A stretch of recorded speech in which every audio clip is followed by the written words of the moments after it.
Here that we are live. I think we are. Guys, welcome to the stream, the Weekly Narrative. Thanks for joining me tonight. I am solo. So for those of you who are only here to watch and try to simp for Delaney, I apologize in advance. She will not be here. Don't worry, though, because we're going to make up for the lack of Delaney in the quality of content that we've got for you. We've got a stacked... I don't even know if I'm going to be able to get through this by myself in 2 hours. We might go long today, okay? We got to talk about the new Eternals movie, how it's the worst Marvel movie of all time, and what that really means. We got a fake hate crime of the week. We got a study showing 39% of 18 to 24-year-olds identify as LGBT. We've got a Canadian woman becoming the first patient to be diagnosed with climate change. What does that even mean? Nobody knows. We'll find out. We've got the left is really mad because the right is now participating in the language war. So they're really mad about that. We're going to look at that as well. We've got YouTube, news from YouTube land. It sounds like they are going to disable the dislike button. And I bet you guys know why. We all know why. We all really know why. Nobody ever dislikes my videos, but certain people do get disliked a lot, and they're mad about it. So the dislike button has got to go. We've got a story about the death of competence in modern America and how a Navy steel supplier just pled guilty to fraud for faking half of the steel safety tests. We're going to look at what that means for the death of competence in America. I see you guys flowing in here. Come on, get in. Dari, Holly. I see Bill in there too. Conservatives are starting their own university in Austin. This is interesting news. Very interesting news. We're going to go over that as well. The government is also telling us outright that they're going to be relying on snitches to enforce OSHA's policy for vaccine mandates in the workplace. Also interesting news. And last but not least, at least on my docket, nope, sorry, not last. I got one more even after this. Pfizer CEO says people who spread misinformation are criminals. That's not good. This is not good. And we're going to talk about the Travis Scott incident as well, because I think that's probably, aside from the Rittenhouse trial, that's probably the biggest news of the week, in my opinion. There's a lot to talk about with that, a lot of narratives flying around, and I'm going to give you my take, give you the alt-centrist perspective on that particular incident. Is it Satanism? Was it child sacrifice? Was it incompetence on the part of the concert organizers? Was Travis Scott really just trying to drink the blood of young people? We don't know. We will find out, though. And we're live on stereo. For those of you who would like to contribute to the audio, which would be grateful, I'd be very grateful for today, as I am writing solo, and my vocal cords will probably fry out by the first hour mark. But you know what? Let's just jump right into it.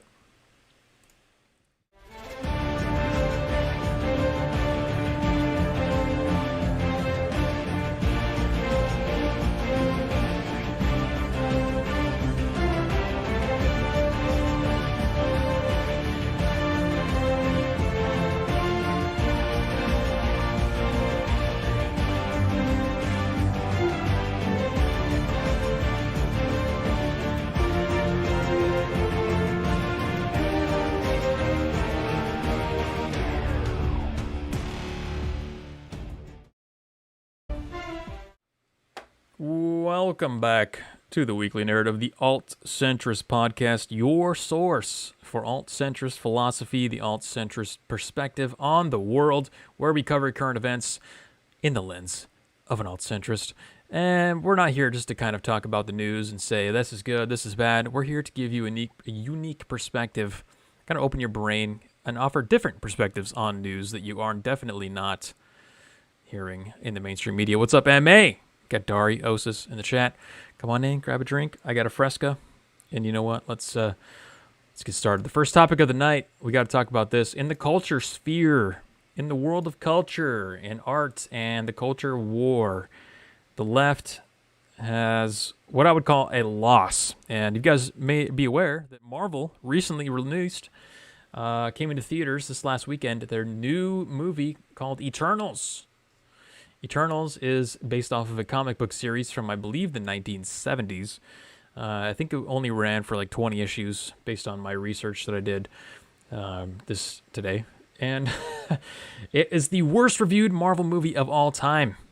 So, okay, now, am I going to sit here and talk trash about Marvel movies? Is that what I'm going to do? No. You guys know I don't like Marvel movies. You know I think it's just content. It's not actual cinema. It's not actual art. I'm not going to do that. That's not what I'm going to do with this article. I've got a different angle that I want to take on this with you.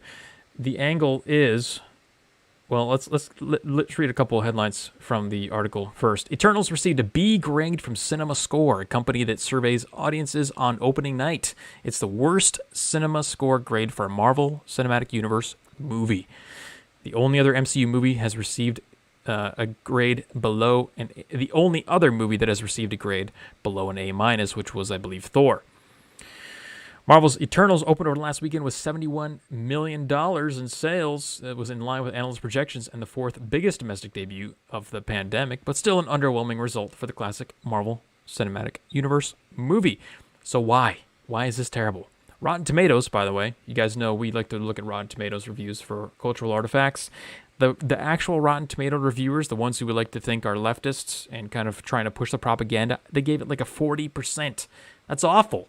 So if they didn't like it, and it's full of all the woke stuff, what's going on here? Have we crossed the threshold where we sacrifice quality so much to the point to where we try to stuff in the wokeness that it actually creates a diminishing return, or beyond a diminishing return? It's not diminishing return. This is beyond diminishing return.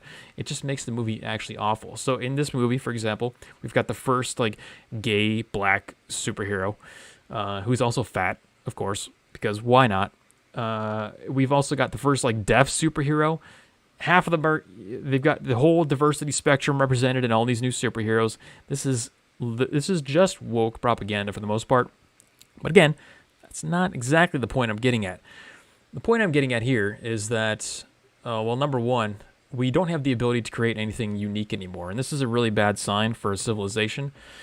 In terms of creativity and overall intelligence. And number two, the competence of writing something that people would actually want to watch is, this is the death of competence as far as I'm concerned as well. Not only that, everything I've seen with this movie looks like they're wearing high-end Halloween costumes for the outfits. I don't know about you, if you've seen anything regarding this movie or the movie itself, which I have not. But it all looks really, really low quality, really low budget. You got Angelina Jolie, which is just kind of out of place. But overall, people have become so dependent on content. Just give me something to watch that I can ignore the rest of the world for half an hour, for 1 hour, 2 hours. That's what Netflix is. That's the entire model of modern entertainment, is just give you content. There's no artistic value. And it's getting so bad that I think it's even people who just watch content for the sake of content are realizing how awful it really is. So, Holly's getting some throttling on the stream. That is unfortunate. Fat guy in a little coat. Yeah, well, I think we went over that one on the, not the last stream, but the stream before that. It was pretty awful. But the other thing I got to say is that how did all these other Marvel movies get A's and A pluses? This is a really kind of tilted scale because these movies are quite awful.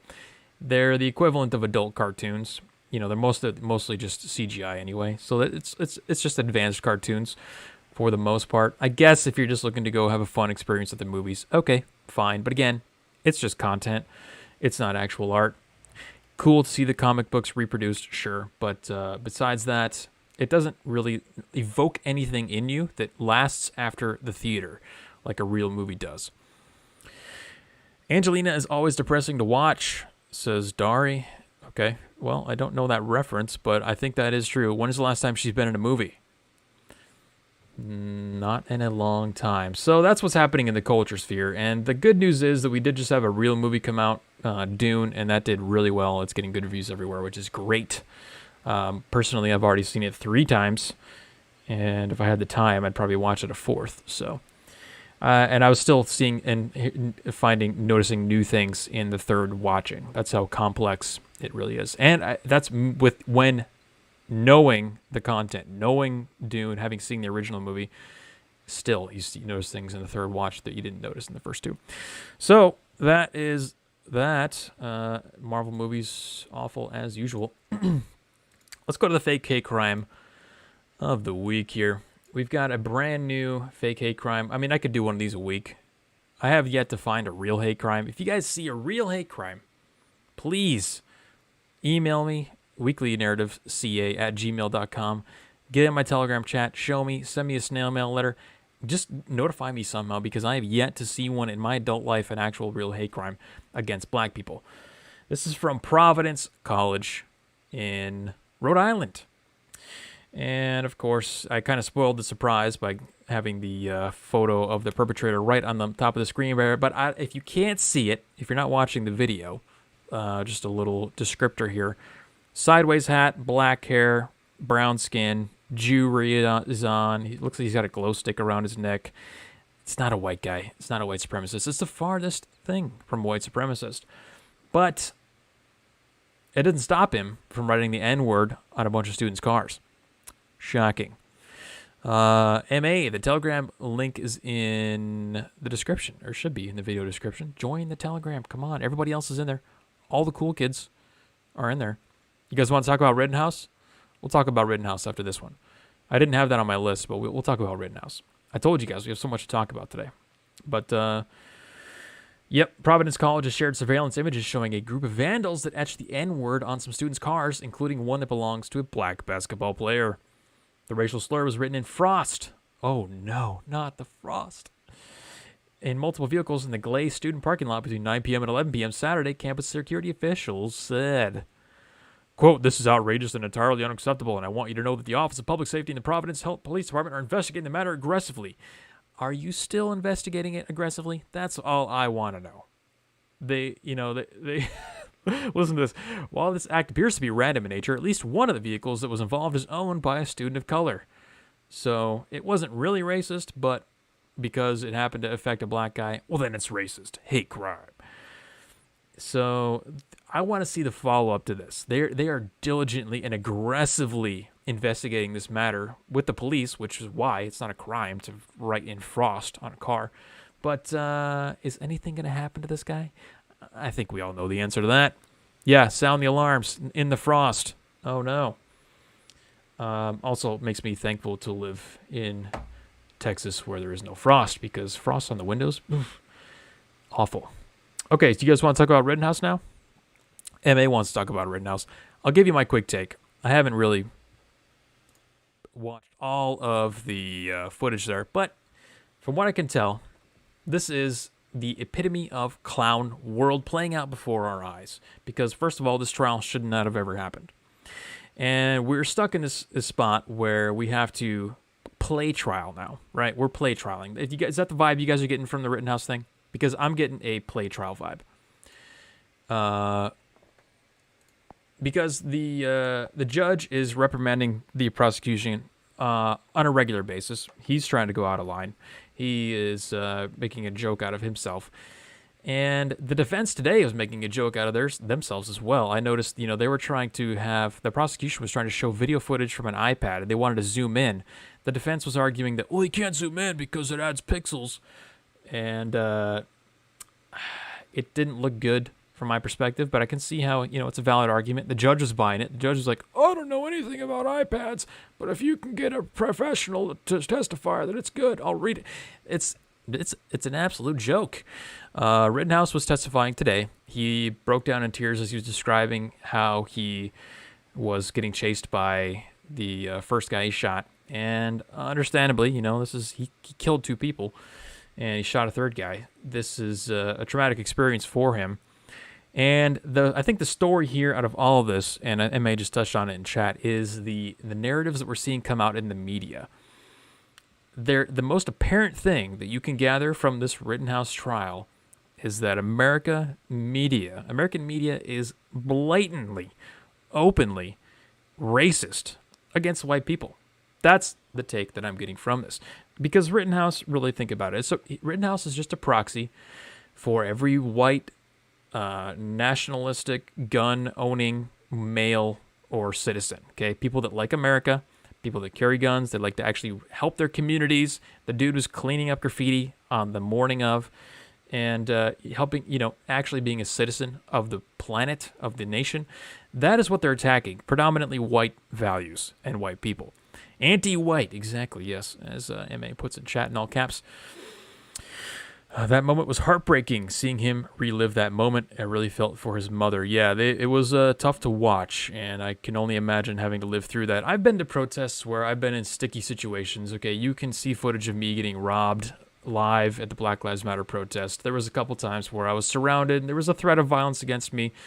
But, that does leave a lasting impression on you. I can only imagine the magnitude of emotion that you would have to feel if you were getting chased by someone with who said he was going to kill you, and then you had to forcefully defend yourself with a firearm. It's a rough time. A pretty clear case of defense. The key witness, the guy who survived the gunshot to the arm, what's his face? I forgot his name, but he testified yesterday that he only got shot after he had the gun in his hand and was moving towards Rittenhouse with the gun in his hand. He said that is correct, which is basically an admittance that, well, he wasn't shooting me when I had my hands up, because he had his hands up before. But when he pulled his gun out and he went to go shoot Rittenhouse or move towards Rittenhouse, that's when he got shot. If that's not a blatant admission of self-defense right there by the defendant, then I don't know what this is. But again, we're talking about clown world, okay? Remember, clown world. This is a play trial. We have to play like this is a real trial. So, of course, there's going to be some things that sound absolutely absurd being said, and that's what we're witnessing now. Grosskreutz, yes, thank you. Racist against whites has no rhetorical punch. Yeah, that's kind of a point that I want to make here. Is that the blasé attitude that we have about just being openly racist against whites has no impact at all. You're absolutely right. There is no emotional weight behind that kind of jars you the same way that you would get jarred if you heard someone get shot for being black or anti-black racism, whatever it is. And that is exactly the problem. We've been conditioned to think that racism one way is totally fine, or not even really acknowledge it. So we're not even making an assessment that is totally fine, because our brains never get to the point of assessing white supremacy as an individual thing. But whenever we see anti-whatever else racism, well, then immediately, of course, yeah, that's bad. MSNBC lied about Rittenhouse when Rittenhouse shot Gross. Yeah, no, the outlets are lying left and right. The lone survivor narrative is what you're hearing now. The lone survivor testifies that, lone survivor said he feared for his life. What do you mean feared for his life? Feared for his life as he was lunging towards him with the gun in his hand, the loaded firearm, or the level of propaganda is quite astonishing, but at the same time not really shocking at all. What's happened is that they have created a fake world, not clown world, just the second movie on the same screen, right? These people that have been following this that are also anti-white racists, they have been lied to since day one. And the only way to not break their skulls in half is to completely follow the lie through to the end. All the way through. They have to maintain the lie through to the end, which is why you have headlines that say things like, the lone survivor feared for his life. And when in reality, the lone survivor was about to kill Rittenhouse. So let's go to stereo. We got a couple that came in. Thank you, Osis, for saving me my voice for a couple minutes here. I don't know if I necessarily agree with you that they're anti-white because of this. I mean, they are for a multitude of reasons, but I don't think it's necessarily because of Rittenhouse. It's more because he stood up to the mob that were burning down Kenosha. I mean, all the people he killed and shot were white.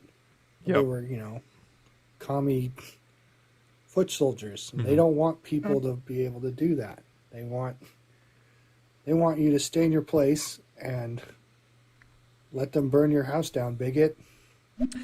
It's true, and I agree with you. I don't think that they're saying that his actions are what causing people to attack him as a white person. They'll just use any excuse possible. So when a white guy gets into the news in the bad light for any reason at all, they're going to key in on it. They're going to lie about it. And of course, think about it this way. Think about back to when we were actually racist against blacks, way back when we were, lynching them from trees and stuff like that. You would see lies about those black people in the media. blatantly as you see them today. So it wasn't against any one particular of those black people. It's just that as a society, as a culture, that's how a lot of people felt about black people in general. So it's the same thing today. You just take the mirror today, only it's against white people instead of black people. Anytime a white guy gets in the news that we can paint in a bad light, we're going to go extra hard on him because we already inherently just hate white people. And it looks like you get a follow-up here. Yeah, there's only one low survivor, and his name is Marcus Luttrell. If I remember right, he was played by Mark Wahlberg in the movie. That guy was a fucking boss. That is a pretty good movie. Yeah, I do agree with you there. Holly's chiming in here. Hey, Holly. We had an incident here in the city last year where a woman of color ran up to a white woman who was just standing in front of a restaurant waiting to get in, who the woman happened to be white. This woman of color ran up to her, screamed, "I hate white people," and punched her in the face so hard, I think she broke her nose and cracked a tooth or something. The assailant was arrested, of course, but was not arrested for, a racially motivated hate crime. Right. So if that doesn't say anything, I don't know what does. Yeah, I would like to see a public record of an anti-white hate crime being tried, because they're happening, right? Give me some evidence that we're actually putting these things into the justice system, because I've given you multiple instances on this show of hate crimes against white people that explicitly were told to us that they were not going to be tried as hate crimes. So, that's just another part of it. What would you expect to see in a society that is racist against white people? You would expect to see hate crimes not being enforced against, when actions are taken against them. You would expect to see lies about them in the media. All the signs are there. And I think that's the bigger picture that this Rittenhouse thing falls under, is just the blatant anti-white racism that's happening in America. And the funny part is, white people continue to thrive even while the entire system, everything is against us, against white people, especially straight white males. You don't see us out there protesting and crying and whining about it. I'm still thriving, still making a bunch of money, still being successful. So, yeah. Let's see. Have you seen the list of what's racist now? It's hilarious. Starting with our road systems to black holes. What? No, I don't think I've seen it. If black holes and roads are racist, I think I get the black hole one, but I have not seen the roads one. Feel free to link that in chat or in Telegram. I'll take a look at that. That sounds hilarious. Agent Carmichael is reporting for duty. The interesting irony here is, with this whole cultural shift, is that the true racists of society, like these super mental cases who their whole ideology is like, the blacks, they're out to get us. They hate us to our core. They will never want to live with us. That is their whole thing. Like, we always put them off as crazy, and now, like, what all these people are doing is they're giving these actual racists, they're giving them, like, credit to their crazy ideas. Like, obviously the black community is not out to get us, but when you act like this in such a way, like, you're just making the real racists of the world sound more logical, which is not a good thing. Yeah, you're actually creating racism. And I think a perfect example of what you're talking about is like Ayanna Pressley.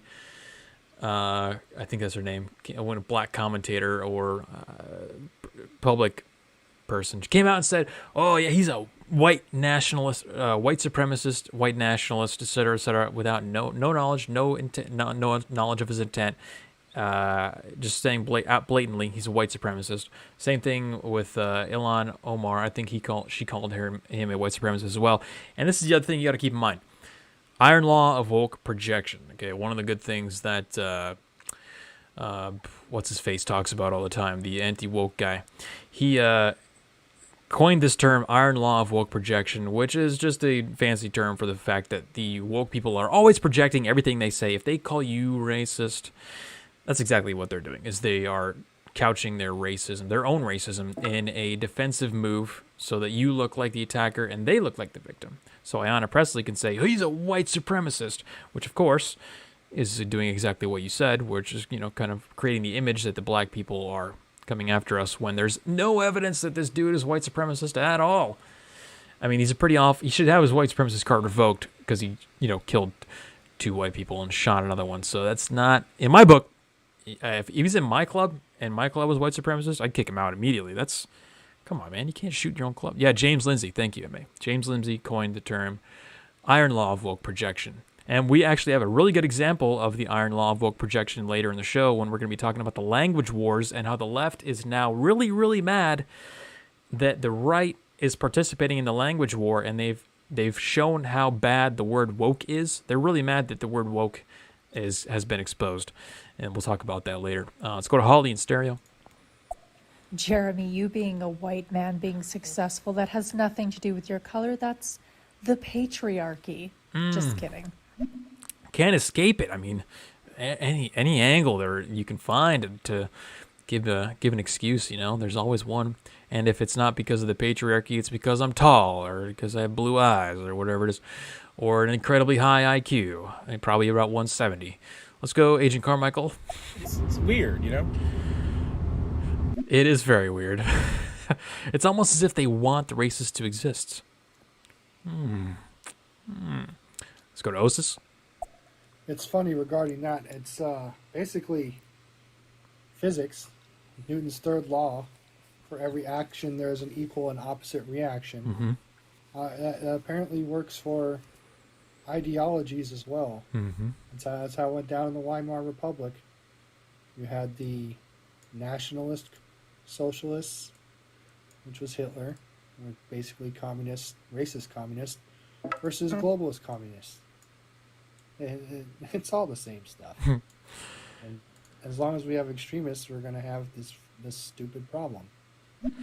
Yeah, and as long as we have extremists, we're going to refocus all of our actual productive energy on a tiny, tiny percent of the population that has no effect on the rest of us, and waste our time and all of our intellectual capacity and resources on those things, which is exactly why I always advocate for decentralization, separation from the system, get off grid, create your own communities, etc., etc. Kizza's in the house. What's up, Kizza? Morning, Jeremy. 2 little things. One, how come your show is Clown World News 89 when this should be Clown World News number 92 for your show? Because I'm terrible at Secondly titles. of all, have you by any chance checked out the video from a good friend of mine, Spoon? It's called Resegregation Will Benefit Whites. I would definitely check it out because it sums up how we should definitely go all in on progressivism with their support for resegregation because we would benefit massively because we're white. And also, he did another great video yesterday called, I believe it was called The Religious Ideology of Progressivism. Please do check them out. They are great. Interesting topics. And you're welcome, MA, for hitting on the Rittenhouse. That's why you guys are here, okay? I'm here to please you. If there's a topic you want to talk about that I don't have on the list, of course, we will dive into it. What's up? Nick Pollock, welcome, buddy. Welcome for the chat. So on that point, the interesting thing is if they want to, they always have the voluntary ability to move to a different society if they want to, but yet they want to parasitize a predominantly white society. It's I'd love to hear one of them try to explain that. I don't think they can. Agent Carmichael, and then we're going to move to our next story. Based on the last few years of just, getting into politics and just like investigating more and reading into stuff, I actually think nowadays there's probably, in terms of like numbers of people, there's probably a good amount more like alt-left extremists than there are alt-right extremists in America today. Oh, yeah. Like, I think just the last few years have showed us that. Like, yeah. What do you think? Not only are there more, and we have the data to prove that with, college polls, and actually the story that we'll cover later has that data inside of it, actually in the next story. But they have all the power as well. So even if they were a minority, it would be a relevant point because they have all the power, institutional power. They control the colleges, they control the media, they control the internet, they control all discourse outlets. They can turn off the dislike button on YouTube when they want to, which is what we're going to talk about today because all their videos are terrible and they get disliked. So yeah, I think you're absolutely right. But again, that is a perfect example of the iron law of woke projection. They act as if They're the ones being aggressed on. They're the ones that are a minority, when in reality, they are the majority. They're the ones with all the power. They're the ones punching down. Iron law of vote projection. James Lindsay did a good debate at the Better Discourses on critical race theory, by the way, if you guys want to interested in checking that out. Better Discourses is kind of a public debate forum where a bunch of lefties and conservatives get to debate topics like critical race theory. Check it out. Can you talk about Astroworld? All right. I mean, you ask, and we will deliver. Astroworld. So, the funny thing about Astroworld is Delaney and I actually just got back from a festival at least the same size as Astroworld last weekend, or the weekend before last. So, I've been to a lot of festivals in my time. I don't know if you guys have had, any experience at festivals or large concerts. Immediately, my perspective, when I came back, I started seeing these news articles online. The first narrative that I started to see, I'm going to walk you through the chain of narratives that I saw are relating with the story and drill down to the real problem with how people are analyzing news here. The first narrative, Travis Scott. A bunch of kids are dying at this concert with the headlines read, remember, the first headlines, cardiac arrest. Oh my God, cardiac arrest. Word association, cardiac arrest. Where have I heard that before? Myocarditis. Word association, COVID. Oh, these kids got the vaccine and they're dying at these concerts. That was the first narrative that I started to see, even among some of my friends and the people that I know on Twitter. They immediately linked it with knowing nothing besides the headline where kids were dying with cardiac arrest to COVID vaccines. Now, here's the problem with COVID vaccine narrative. If you go to these things, you would realize, like I did, I just got back from one, a large one, very massive. There were a lot of kids there, and there was a lot of kids on drugs, alcohol, you name it, just as much, if not more, and no instances of death. So how could it be possible that at the Travis Scott concert, 8 people die and dozens are injured with cardiac arrest, according to the headlines, the 8 people who died, and then you have another giant festival that just happened with the same age groups, pretty much similar demographic, and same level of alcohol consumption, drug consumption, we could assume, if not more, because this is electronic music that I'm talking about, psychedelic people, like the new school hippies. No deaths. What is the variable there? Because I don't think it is COVID. And immediately when I saw that, I'm like, nope, I don't think it's COVID. So the second narrative that pops up in the Travis Scott story is what? Oh, the demonic signaling. There's demons everywhere. He's got demons in the portals. He's got 8 flames coming out. That signifies the demons of hell. He's got the 8 kingdoms of hell and all the demons, the demon lords in hell. He's got these kids getting wheeled out. They're getting sacrificed. He's continuing the concert even while he knows that the kids are dying.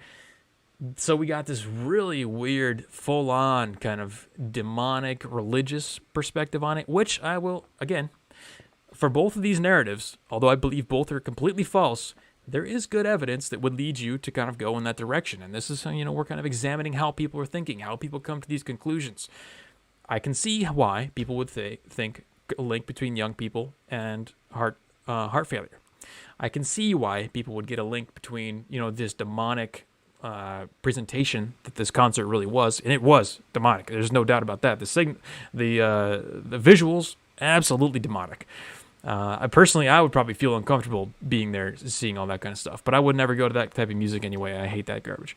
So yes, there is demonic. But is that why the kids are dying? I don't think so. Was he purposely trying to sacrifice these kids? Again, I don't think so.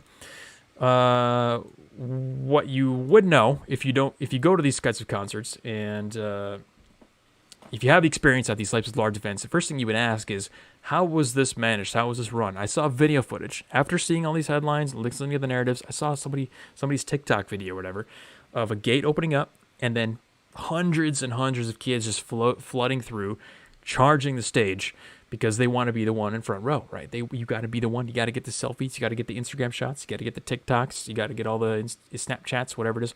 You got to be close, and you got to run. You got to charge to the front to get there. So there's that. You don't ever let large crowds of people build up behind fences and then just open the fence randomly and let them all charge through. massive, massive mismanagement mistake on the part of the concert organization company. That is immediately where my blame goes. And if that's, as of right now, I would maintain my blame on that particular aspect. However, if you want to go one level deeper, which of course, that's why you listen to the stream, we got to go one level deeper. What really killed these kids? Was it demonic incursions? Was it COVID vaccines? Was it poor management? I've got one theory that you've probably never heard anywhere else. And this is, once you hear it, you're going to be like, oh, yeah, well, now that I strip away all those other variables and I think about just that, these kids died because of Instagram. Let that sink in for a second. When I say Instagram, I'm not talking about Instagram necessarily in particular. I'm talking about social media. I'm talking about status signaling among everybody else. Think of the circumstances here. We've got 2 years of COVID with no live events, no concerts. You can't go out in public. You can't meet with people. And then all of a sudden, you go to see Travis Scott at this gigantic festival in Houston. It's going to be massive. Going to be lots of people there. And you want all your friends to know about it. And you want to make sure that you are seen as the guy who's in the front row. Look right behind me, guys. That's Travis Scott right there. And Travis Scott's a big dude. I don't listen to him. I'm aware of him roughly, but I know he's a big name right now in the entertainment industry. And people want to get that shot. They want to get the picture right next to him, They want to get to the front row of the stage. Why do you think people are charging in mass quantities to the front of the stage? It's to get the shot for Instagram. The push to the front of the stage, which is what actually killed people, it's a phenomenon called crush. If you don't know what crush is, Google it, but I'll also explain it roughly right here for you real quickly. It's when you have large crowds of people that become uncontrollable. The pressure and the movement of the crowds can actually crush you where you stand. I'm not even a stampede. You don't even have to be on the ground and get trampled. You can literally just be in a crowd that's compressing because of so many people that you just get crushed. You have to put your hands in the air. Otherwise, you're going to squeeze your arms into your body. It's the only way you can breathe. That is what happened at this event because everybody was trying to smash their way to the front of the stage to get the social media credit for being at this concert after being locked down for 2 years and wanting to show off to their friends. That is my theory. Instagram killed those kids. Not demonic incursions, not drugs, not alcohol, not vaccines. The desire to have status in society ultimately is what killed those kids. Yeah, Mr. Awesome says, damn, that is intense to think about. I told you. See, we go a couple levels deeper right here on the Alt-Centrist podcast. And that is, I believe, after careful thought and consideration, that is my conclusion on the Travis Scott incident. Now, is there some cases of myocarditis or whatever that may have occurred because of the vaccine? Absolutely. It's very likely.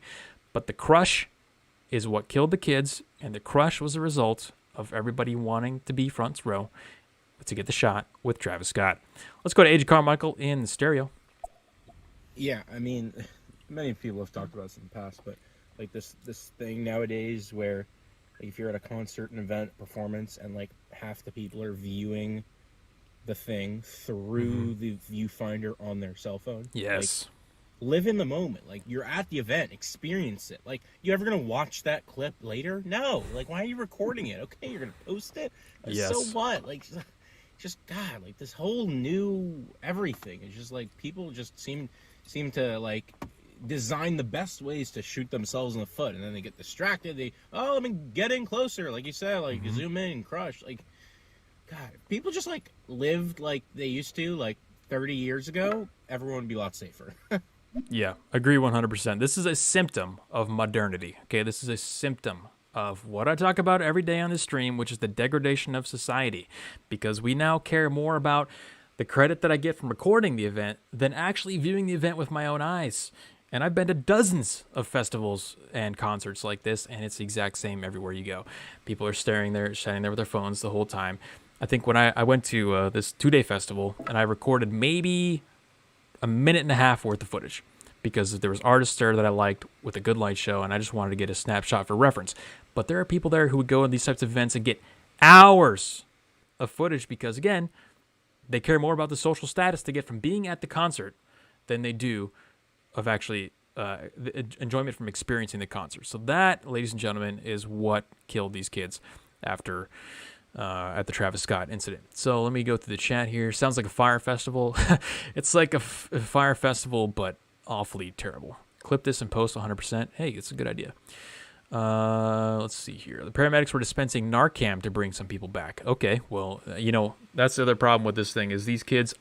Here's another angle that I'll take that I didn't want to lead with because I know it's true. You know it's true. But I'd be a racist for pointing it out. And that is that the hip-hop crowd, probably not as intelligent, generally speaking, as an electronic music crowd. And that is what this crowd was full of. It was full of not as intelligent people who would be more likely to do things like take random drugs from people that they've never met, drugs they haven't tested or whatever. And some of that stuff will have things like fentanyl in it. So that is absolutely a contributing factor to this, but I don't think that is the main factor. King Xenomorph, what's up, dude? He says, I go to death metal shows. I definitely know shows can get rowdy. Yep, you're supposed to help someone if they fall, but young kids don't care. Again, great point. A symptom of modernity and the degradation of culture. If you watch the video of these kids rushing through the gate as it opens, they literally will jump and run over people that they're stepping on without a second thought of helping them up, picking them up, assisting them, turning around and saying, hey, stop. Somebody's on the floor. Stop running. Nobody did that at all. They don't care. It's all about themselves. Me. That is modernity for you. That is this generation of kids. I mean, it's all about themselves and the social status. They live in the pod, okay? Remember, they're already podded out. The real world, everything happening out here, that doesn't matter. The pod is what matters. They're already in the pod. It's just not fully encased them yet. It's still a separate device. They're already in the pod. They basically died doing the milk crate challenge for Travis. I shouldn't laugh. That's not very nice, Ben. Let's see. Fake music is more about the production than the actual music. Yep, I agree with that too. And the show went on after 8 deaths. That is quite shocking too. Now, I will say it's not totally out of place to see people getting medical attention at live events. I've seen it plenty of times myself. I've seen dudes convulsing. I've seen dudes on stretchers. I've seen dudes getting exited out on ambulances at events. Not uncommon. But 8 people dying in one event, that is absolutely an anomaly. Let's go to Holly. Jeremy, I'd have to agree with you that social status and all of that has become such a fervent, incredible peak for people, and it's become reachable for normal people, so that insatiable desire is pushing kids to do more and more crazy things. I mean, girls have fallen off of freaking cliffs trying to get selfies with the sunset and stuff. Great like example. That. But I also believe at that concert there was an extreme lack of crowd control. Yes. And the fact that the person that was performing was encouraging the behavior and pushing the behavior of that, out of control of the crowd, celebrating it. I mean, there's moments in that concert where he just doesn't stop. Like, I've seen concerts where the crowd's getting out of control and the performance stops and the people on the stage yell and, tell their people to calm the fuck down. Yeah, you're absolutely right. The actions of both the performer and the organizers exacerbated the conditions. These conditions should have been well known in advance. You should have known that people were going to try and do these things. So you tell Travis Scott, the performer, not to yell, come closer to the stage or get in here, or, whatever it was that he said, encouraging their actions. Terrible, terrible management. Moses. In the immortal words of George Carlin, never underestimate the power of stupid people in large groups. And it would surprise me if you could find any group of people stupider than people that pay to go to Travis Scott. It would maybe listeners of Young Turks or something like that, but it would be hard. Yeah. Ooh, Young Turks concert versus Travis Scott. Yeah, that would be a battle of a century right there for subterranean IQ. Holly's got another one here, and then Agent Carmichael. This too is the craziest thing that I've watched in my lifetime. Is it used to be only the superstars, like the big Hollywood stars and the rock stars, and the ones that signed the contracts, and it was almost like it was a gated community. You had to be welcomed in there. But with modernity and with the access being given to local Joes like us that are talking on the internet and people are listening to us, that access limitation of the gatekeepers has been taken away. And it's partially a good thing because you can discover people that would never have been signed, but it makes it so there's that potential in every kid that they could too be the next big YouTube superstar, millionaire, TikTok dancer, whatever. And that, I think that lack of control that we used to have, it like you say, is killing people. Yeah, I think the quick and easy way to describe what you're talking about is barrier to entry. There are no barriers to entry anymore. And Travis Scott's a guy who is largely his fame is from social media. So he's a product of social media. His audience is based off of social media. And of course, you would expect that type of crowd to behave in a way that would further their social media desires and status seeking. So let's see. We got a nope, that was an old comment in Odyssey. We are live on Odyssey, by the way, guys, in case you want to watch the Odyssey version. Many of the rock concerts, the band will stop playing if something bad happened and they noticed or were told. Yeah, no, now we don't care anymore. The modern performers do not care. Agent Carmichael's got one, and then I think we will move on to the next story. What I don't understand is, like, human society has been, going on for a couple millennia, and, like, why all of a sudden are, like, people just not have no sense of how to live and, like, not kill yourself? Like, do you think this is the modernity, like you talk about? Is this like a symptom of the age of the internet because it's sort of lined up with the popularity of that, or is it maybe just the boomers not being good parents? Like what do we think is the? I think it has a strong connection to the internet boom and age because there's so many things that branch off of that. Social media, the ability for groups of crazy people to join and influence others. I mean, like, what is the main reason why we're just spiraling down as we advance technologically recently? Yeah, great question, by the way. I really appreciate that. I think not the biggest contributor, but a big contributor, if you were to draw a pie chart, a big slice of that pie, I want some pumpkin pie, by the way, would be the internet, because the internet allows you to live and thrive without having to interact with the real world. But I think the biggest main contributor to that is the lack of, well, to put it scientifically speaking, if I were a biologist, I would say something like it's the lack of selection forces. And by lack of selection forces, I'm talking about things like Darwinian natural selection, where if you're an idiot and you wander into a bear's den, well, chances are you're probably going to die, and because you did something very stupid. We are cushioned. We have buffers, societal buffers, and technology is one of those gigantic buffers that protects us from selection pressures. We no longer have physical selection pressures, so we don't know how to behave in a context of a concert where there's 50,000 people around me. There is actually some risk here. I could die because of the nature of this crowd and at the Travis Scott concert. That never even crosses their mind because they're so inexperienced with dealing in the physical world that their brain doesn't even compute it. Their brain has adapted beyond calculating for physical selection forces. Now, the flip side to that is we have now expanded our selection forces beyond the physical into the mental. We're now mentally selecting ourselves out. Why do you think 40% of kids identify as LGBT? Why do you think they're all mentally ill? Why do you think these transgenders have 40% suicide rate? Why do you think half the women in America are on antidepressants and anti-anxiety drugs? Why do you think male suicide rates are so high?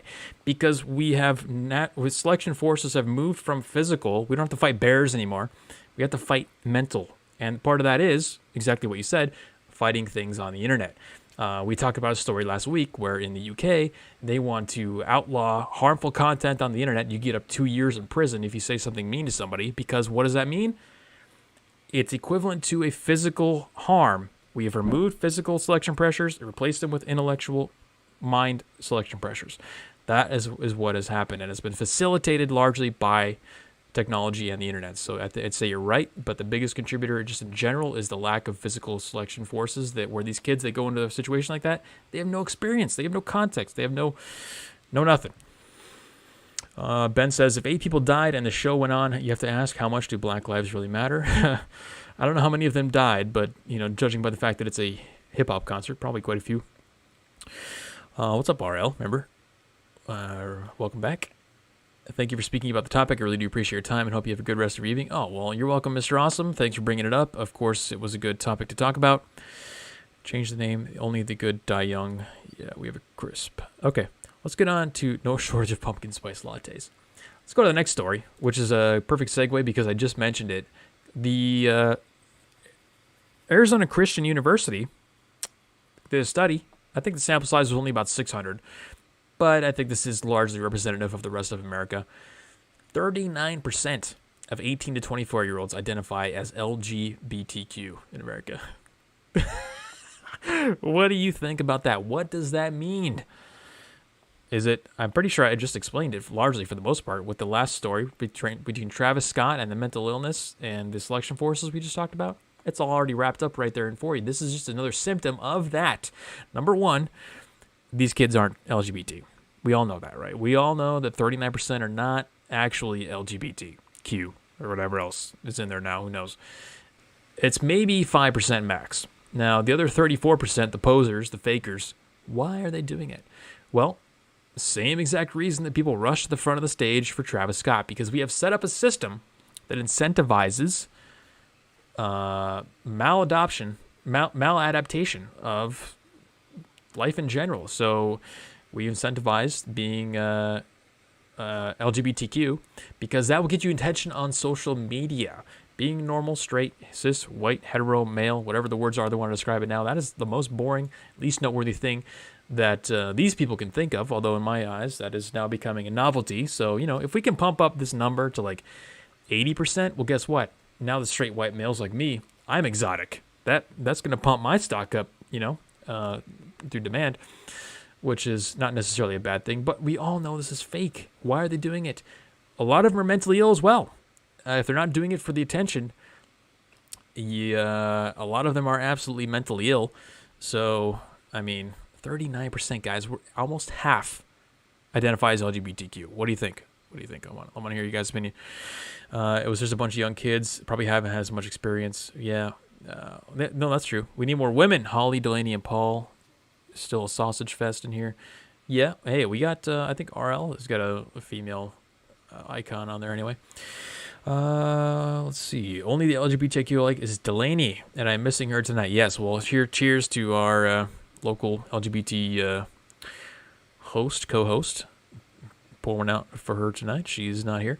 The kids don't know how to interpret it. That is also a good opinion. Maybe they're seeing this and they don't actually know what that means. Now, the other thing is you got to consider that probably 90% of that 39% haven't, well, okay, maybe not 90%, but the statistics show that the amount of actual intercourse that's happening is dramatically decreasing over time.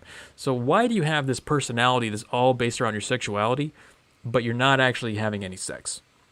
There's something going on there too. These kids aren't participating in the act, and yet they are basing their entire personality around the fact that they have a role in the act that's different from everybody else's. There's probably some mental illness there, but again, largely I think it's attention seeking. Moneypenny, a reporter from the UK, says we have a crisp crisis in the UK. Well, that is quite the tragedy. Hopefully you can work through that. King Xenomorph says, is Travis Scott really paying for the funerals? I think he is. Where in the hell did you get a Fresca? HEB in Texas, I believe. It's good stuff. Emma calls herself a super lesbian. Really? Does she? Yeah, Paul is not here. Noteworthy. Okay, so I just thought that was interesting. I wanted to bring that up for you guys and make sure you're aware. This next one, oh man. This next one is the beginning. This is the beginning. This is a little crack in the Hoover Dam. It's not even leaking. It's just one little drop's coming out every couple months, but it's going to grow much bigger, and that is From breezyscroll.com, you guys are going to love this one. Oh, man. Canadian woman becomes world's first patient to be diagnosed with climate change. Let me restate that in case you did not hear or think you misheard, but you actually did not. Canadian woman becomes world's first patient to be diagnosed with climate change. Let's see what the hell that even means. The article says, we're all suffering due to climate change, but this Canadian woman becomes the first patient to be diagnosed with climate change. And then they have a picture of a dude for some reason. I mean, who knows these days, but Jesus Christ, come on. The Canadian woman who's facing breathing problems is possibly the world's first patient to suffer from the direct effects of climate change. According to the doctors, the poor air quality and the heat waves are responsible for her condition. The 70-something-year-old, okay, that's not, who is this guy on the screen?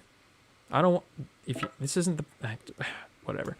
The 70-something-year-old was diagnosed after a heat wave by Dr. Kyle Merritt. Quote, all of her health problems have worsened and she's really struggling to stay hydrated.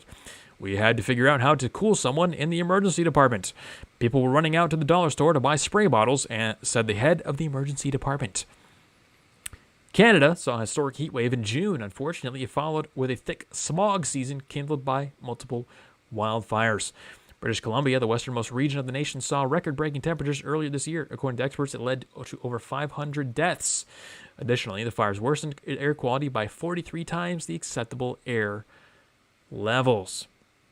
The doctors noted, in the British Columbia, noted that the senior citizen was suffering from asthma, but this was the first time that he attributed climate change as a direct cause of suffering. Quote, if we're not looking at the underlying cause and we're just treating the symptoms, we're just going to keep falling further and further behind. It's me trying to just process what I'm seeing, said the emergency room doctor. Yes. What did we tell you guys? Yeah, so she had a heat stroke, basically. That's pretty much it. What did we tell you guys was going to happen as the COVID narrative started to die out? Which it is. How many days has it been since you heard a story about COVID hospitalizations? I'd bet it's been about 2 weeks at least. Why? Because it's not a thing anymore. As we transition away from COVID, we're going to get into the climate change narrative. And of course, what is the causing link between the two? The narrative that will provide continuity and also has an air of authority because we've now gotten used to locking down and restricting our freedoms based on health issues in the name of public health. Climate change is now a public health issue. We told you that several weeks ago. And guess what? The cracks in the dam have started to appear. The first patient ever to be diagnosed with climate change, which of course we all know is really just asthma or heat stroke. Something along those lines. Heat exhaustion, maybe. But the doctor clearly has a political bend, and he is not wasting any opportunity to make sure that everybody knows what his political bend is by claiming this is climate change. So, do you think we're going to see more people diagnosed with climate change? I would say yes. And once they see the reaction to this and how people aren't absolutely rebelling against the idea that somebody could be diagnosed with climate change, then they will continue to not only pump this through the media, which is the main apparatus by which this idea will spread and grow. It's this one little stupid story can get pumped through the media, and then that will plant the seeds for a giant forest of more BS to grow. That is how this thing works. One little story is all it takes, and then the dam is broken. Let's go to stereo, see what Holly's got to say here. Oh my God, Jeremy, I'm so excited that you're talking about this. I remember when this happened in the summertime when there was all those heat waves and the horrible fires. Yep. There was a lot of talk about that up here, that the illnesses and sicknesses and all of that stuff was going to be a symptom of climate change, the next great health crisis, lockdowns coming. Oh, it's coming. Yeah, we're going to have climate lockdowns now. Because, guys, one of the things we noticed about the lockdowns we did with COVID is that look at these carbon emissions. I mean, they're just, nobody's driving, nobody's doing nothing. We can save so much carbon by just making everyone stay in their houses for eternity.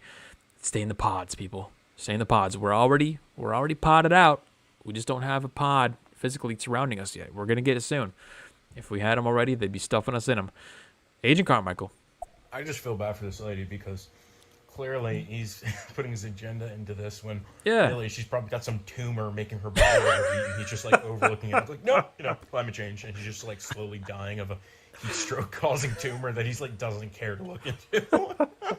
Oh man, I didn't even think about that. That's a great point. She has a legitimate medical condition, like thyroid problems or something like that makes her sensitive to heat, and he's just like, we're not gonna. It's climate change, obviously. I mean, did you see what happened with his fires? It's out of control. That's hilarious. Holly. Of course, we're going to see more people diagnosed with climate change. You don't remember in 2020 when we actually did lock down everything and the earth was healing itself and dolphins were swimming through Vienna and how beautiful it was. And maybe we should do this for, 2 weeks every year. I remember them talking about that back in 2020, and we were talking about it on the chat.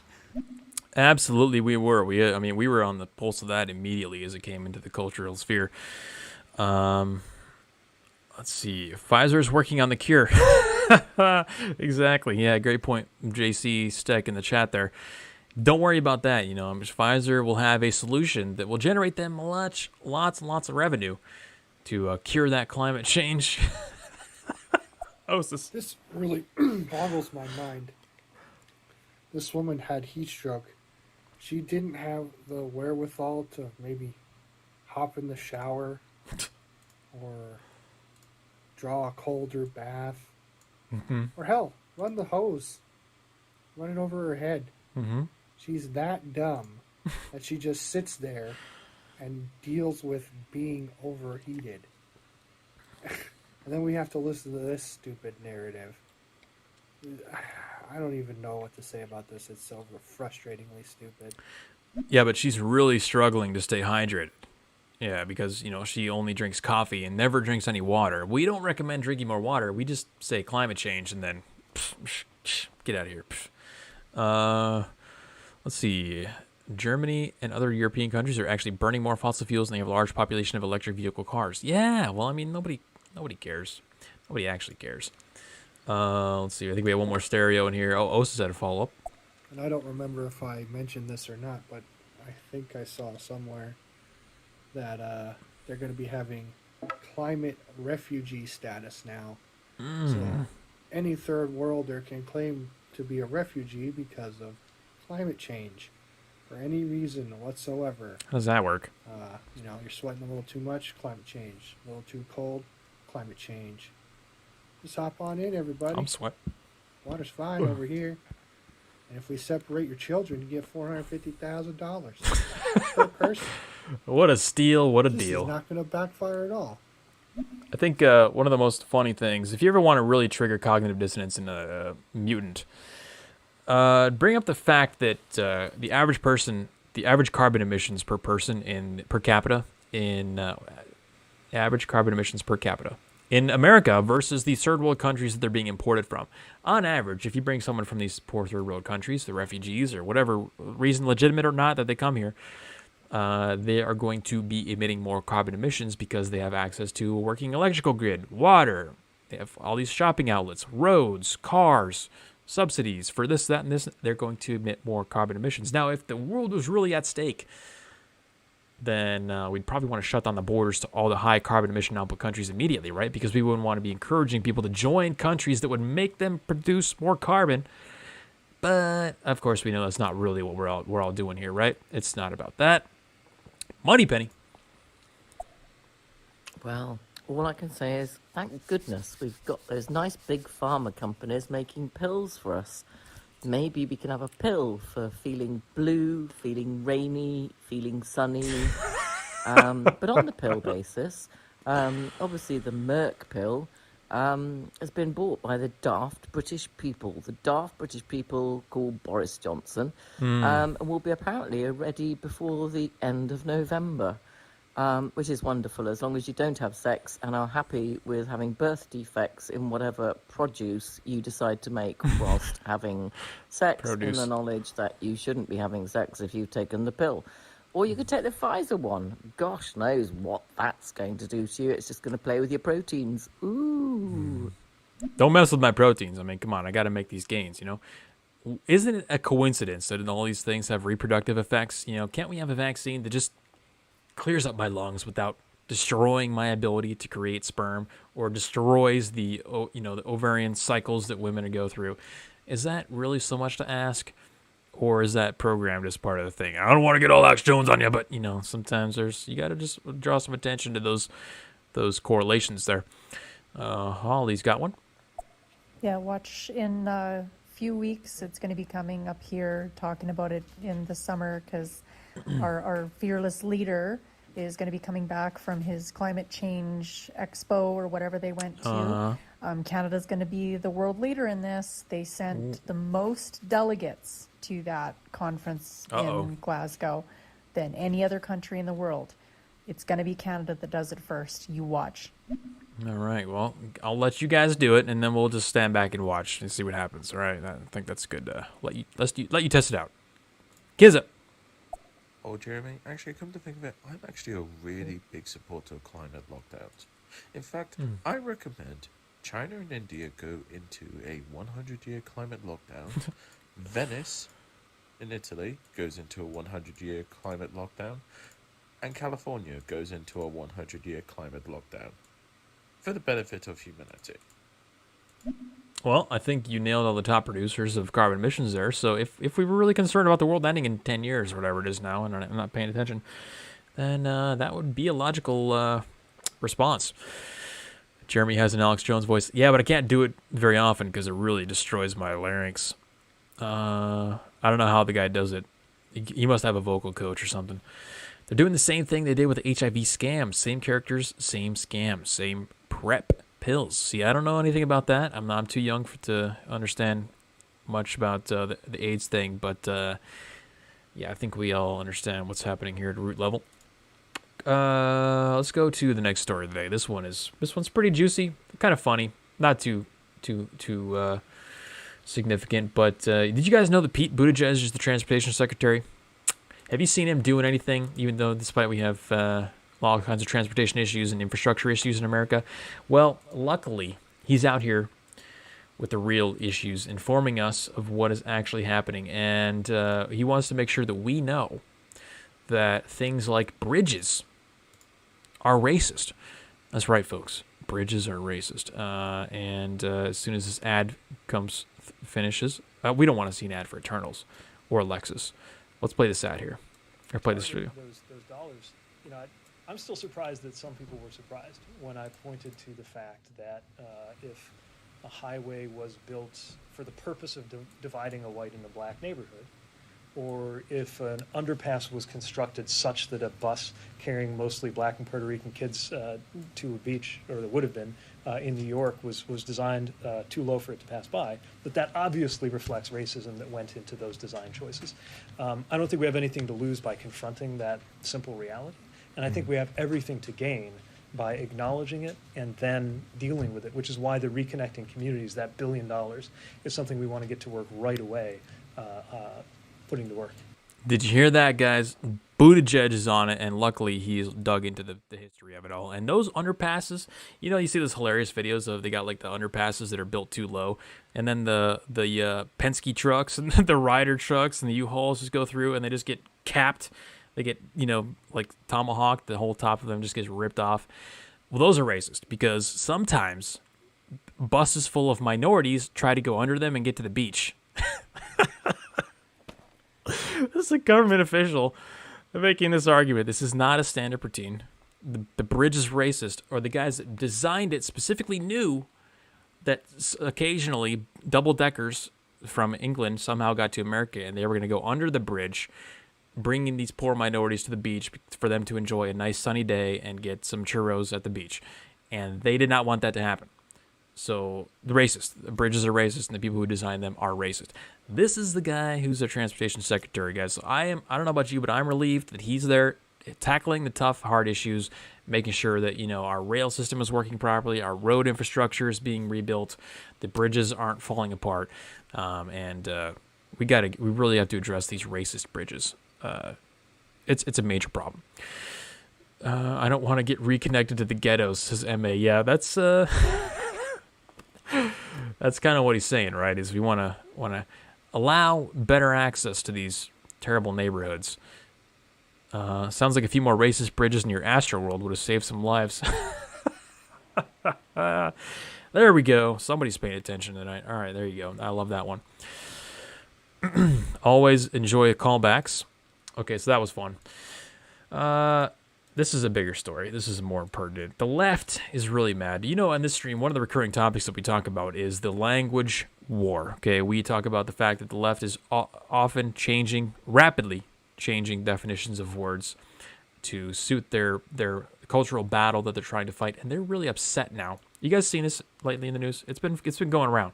They're really mad now that the conservatives are going hard on the woke word, and that they're kind of trashing the woke word, and that we know it's been exposed largely, as a code word for absolute retardation, and they're really upset about it. How the right wing uses language as a weapon, from alternet.org. Okay, what is the principle that we talked about earlier in the stream that is now also being displayed right here? What is it? Iron law of woke projection. Every single time, folks. They've been using the language weapon, and we documented it extensively right here on this podcast over the last year, and now they're noticing that the right wing is participating.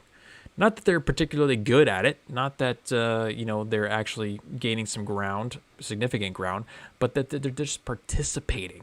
And immediately, what do they say? Oh, the right is using language as a weapon. Remember, guys, we're talking about the same people who overnight changed definitions of words during the Kavanaugh trial. I forgot what word it was now, but they changed a definition of a word on the dictionary.com, changed overnight to suit the needs of the left who was interrogating Kavanaugh, and multiple other instances.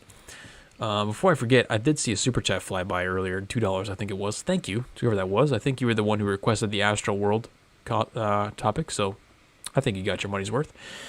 Definitely is not a perspective that you heard anywhere else. But the left is really mad that we now are talking about woke, the word woke, and how we're calling it out and we see what's going on with it. Right-wing operatives, see right there, we couldn't even get 2 words into the paragraph without them using language war on us to say that we're using a language war. Right-wing operatives. What the hell is an operative? Clearly a loaded term meant to make you think disfavorably of these people. Right-wing operatives have recently mounted a campaign against the idea and practice of wokeness. The word is a pretense of neutral reference, but is increasingly used to debase and belittle the underlying meaning of anti-racism and anti-bigotry. Oh, that's all you're trying to do, right? Similar rhetorical tactics have a long history in conservatism, as they allow GOP to obscure policy objectives while simultaneously evoking negative and positive emotions. Guys, they're telling you exactly what they're doing. Listen, they're telling you the language war playbook that they are running right now. They want to obscure policy objectives. Things like the infrastructure bill. Remember we talked about the infrastructure bill and how they're sneaking in things like bonuses or benefits for minorities, childcare for single mothers, things like that. Does that sound like an obfuscation of policy objectives when you call that infrastructure bill? Yeah, that seems to fit the bill perfectly. Evoking negative and positive emotions. Yeah, this is exactly what you guys are doing and have been doing for several years. And admittedly, you're actually very effective at it. And I think you're just kind of upset now that we're catching on, or at least, conservatives are catching on. They're starting to notice this with the woke word. And the example they use here is kind of weak in my opinion. They talk about waterboarding and how they just call it enhanced interrogation as opposed to waterboarding, which I can see their point, but it's kind of weak. I mean, who's affected by enhanced interrogation? 50 guys in Guantanamo? Who's affected by wokeness? Thousands and thousands and thousands of normal citizens, okay? It's a different scale. Language can be exploited to great political effect. Words convey meaning in 2 ways, by denotations, the actual real-world reference of a given word or phrase, and by connotations, the feelings they evoke. Oh, you mean like Ayanna Pressley calling Rittenhouse a white supremacist with absolutely no evidence that he's a white supremacist? You mean that kind of effect? That kind of connotation? Wait, is that, pop quiz, is that a connotation or a denotation when Ayanna Pressley calls Rittenhouse a white supremacist? Let's see. Well, look at the definition here. Denotation is the actual real-world reference of a given word or phrase, and connotation means the feelings they evoked. So obviously, they love connotations by calling everyone white supremacist. And they're just mad that we're catching on, and that their strategy they're not adapting fast enough. We're actually starting to catch up to them in the language war, which is why they're upset about this. Operatives, yeah. I mean, there's operatives here, operatives there. There's always operatives. We don't know what they do or who they are, but they're here. RL says, Jeremy, have you been watching the Rittenhouse trial? Off and on, a little bit, yeah. I think you missed the first half of the stream. We were talking about the Rittenhouse stuff in the first segment. Anyone remember when they claim racism equals prejudice plus power? Have they given up on that one already? Is that racist beating up Blatt for calling me an N-word? I don't understand your reference there, Chicano, but I did hear some super chats come in, so let's go to those. Agent Carmichael. Yeah, I mean, I don't really know anything about like the whole language stuff or all that, but what I will tell you, and what I do know 100% is that the right has got the left totally blasted up the ass when it comes to memeing. All right, they can't touch us when it comes to the memes. I mean, no, yeah, just don't even try. Yep. Well, I mean, yeah. Yeah, they have no sense of humor, and I see that comment in there, Xenomorph, about the other videos volume. I'll make sure to adjust that if I play another video. But they have absolutely no ability to create humor or be creative at all.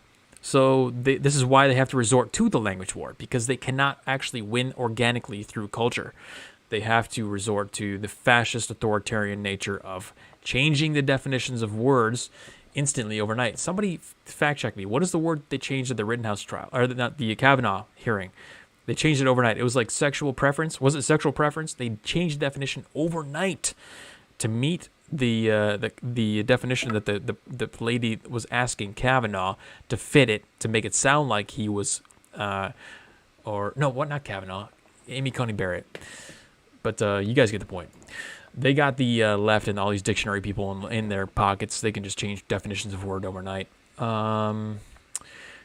White supremacist is an anti-white slur used to demonize and dehumanize only white people. Yes, well, that's the problem. Here's a good fun question, too, for you. If you guys really want to instill some cognitive dissonance in mutants, ask them this question. Is it worse to be called a white supremacist or an N-word? What do you think? Is it worse to be called a white supremacist or an N-word? So let's evaluate what happens when you get called an N-word. Your feelings get hurt. You may feel threatened. If the guy saying it to you is, within physical reach, he may be indicating that he wants to assault you. Okay, so I'm trying to steel man this argument here. You see, there could be some threat there, but likely all you're going to do is walk away with your feelings hurt. Yeah, that's if you're a wussy. If you're a normal human being, you say, okay, and then just walk away as if nothing ever happened. On the flip side, if you're called a white supremacist, what happens? Well, depending on how many people see it, you lose your job, you lose your ability to support yourself, which is akin to death. If you lose your ability to support yourself, what they're doing is they're trying to remove your ability to survive. Society will shun you. You'll be exiled from your community. You will be open to violence because, remember, it's okay to attack white supremacists. It's okay to be violent against white supremacists. So you're labeling for them for death, for exile, for lack of ability to gain any income and support themselves, and you're labeling them to have violence willingly and openly be done to them when you call them white supremacist. So white supremacist, N-word, which is worse? I think the answer is clear, and yet we swing around this word white supremacist as if it means, it's just like candy. We just throw it out there. Doesn't matter. We don't care. Indiscriminately throw it around. Whereas the N-word, oh no, he might have a memory of his great ancestors being slaves if you say the N-word. What? Who cares? Okay. And that's an example of the language war, where they've twisted these things and they've conditioned you to be okay with being marked for death, marked for violence, marked for inability to support yourself with the word white supremacist, while simultaneously thinking that the N-word is bad when it does nothing at all. Osis. Referring to sexual preference, that's the one they changed on the fly with Thank you. Corono. I remember watching this as a kid growing up in San Francisco. Sorry. Gradually started changing illegal alien to illegal immigrant. That's a good one. To undocumented immigrant. Now, this was a very slow and gradual change over maybe 20 years or so, but obviously now illegal alien, which is a legal term to define someone here that is here illegally, into something that is now racist, and undocumented immigrant is now the appropriate term to refer to them. That's why I always make sure to call them illegal aliens, because that's a bunch of horseshit. Yep. Yeah, that is like the textbook example of now, if you say illegal alien, it's a signal immediately that you're a white supremacist, because you haven't gotten the memos, right? You're not on the distribution list, the email list of people who get the woke updates every week. Hey guys, we can't say illegal alien anymore. We're going to update that to illegal immigrant. Guys, we can't say illegal immigrant anymore. We're going to say undocumented citizen. And it's a sign that you don't subscribe to those. Let's see. MA says, remember the Twisted Tea video? A white guy got hit in the face with a can for supposedly saying something racist. By and large, people supported the violent attacker, and it was a meme. I have no idea what you're talking about, but it doesn't shock me that would happen. White supremacist or N-word depends on if the gangster rap if it's a gangster rap song or not. Yeah, well, that's also a good point. The black people do love to call each other N-words all day long, repeatedly, over and over and over again, and they want to make sure that you know that. But it's bad to say. Also, simultaneously bad to say. RL says, if they live in San Francisco, they don't have criminals either. They're judicially challenged. Nice. I like that one. Yeah, the left is the king of euphemisms, and, we will continue. This is one of the reasons why they are controlling everything right now. This is why we talk about the language war, because they are effectively using it to win the culture and society over. So we, as historians and documentarians of society as it's collapsing, have to document this. At least, some guy in the future, 2,000 years from now, is going to dig up a hard copy of this video and look back and say, wow, look at how this particular group of people, they just destroyed the entire meaning of language to fit their own meaning, their own needs and benefits. And that led to the entire downfall of society, or it contributed largely to the downfall of society. I want the media to be called Pfizer snake oil salesman. Yeah, hey, I mean, if I could get a sponsorship from Pfizer, and I probably would, because they pay me millions and millions of dollars. I'm just kidding, guys. I would do that. Holly. We talked about this before. It's the same with left-leaning comedy, left-leaning memes. They're just going for clapter. They're not actually going for actual humor. Yeah. It's for points. It's points. Points.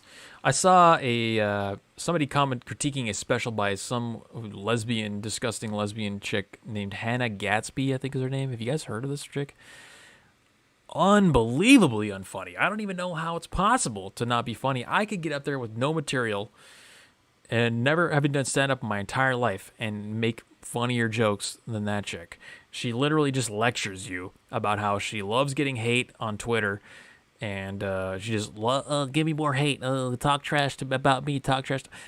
And then all these woke, lesbians, straight white males, or patriarchy, all that kind of, not funny at all. But she's getting a lot of points, and that's what really matters. Again, harkening back to, let's do a callback. Travis Scott, the story we talked about. It's all about the social media. It's all about the status. It's all about the points. Everything is about the points. Throw creativity out the window. Throw intellectualism out the window. Throw actual human advancement out the window.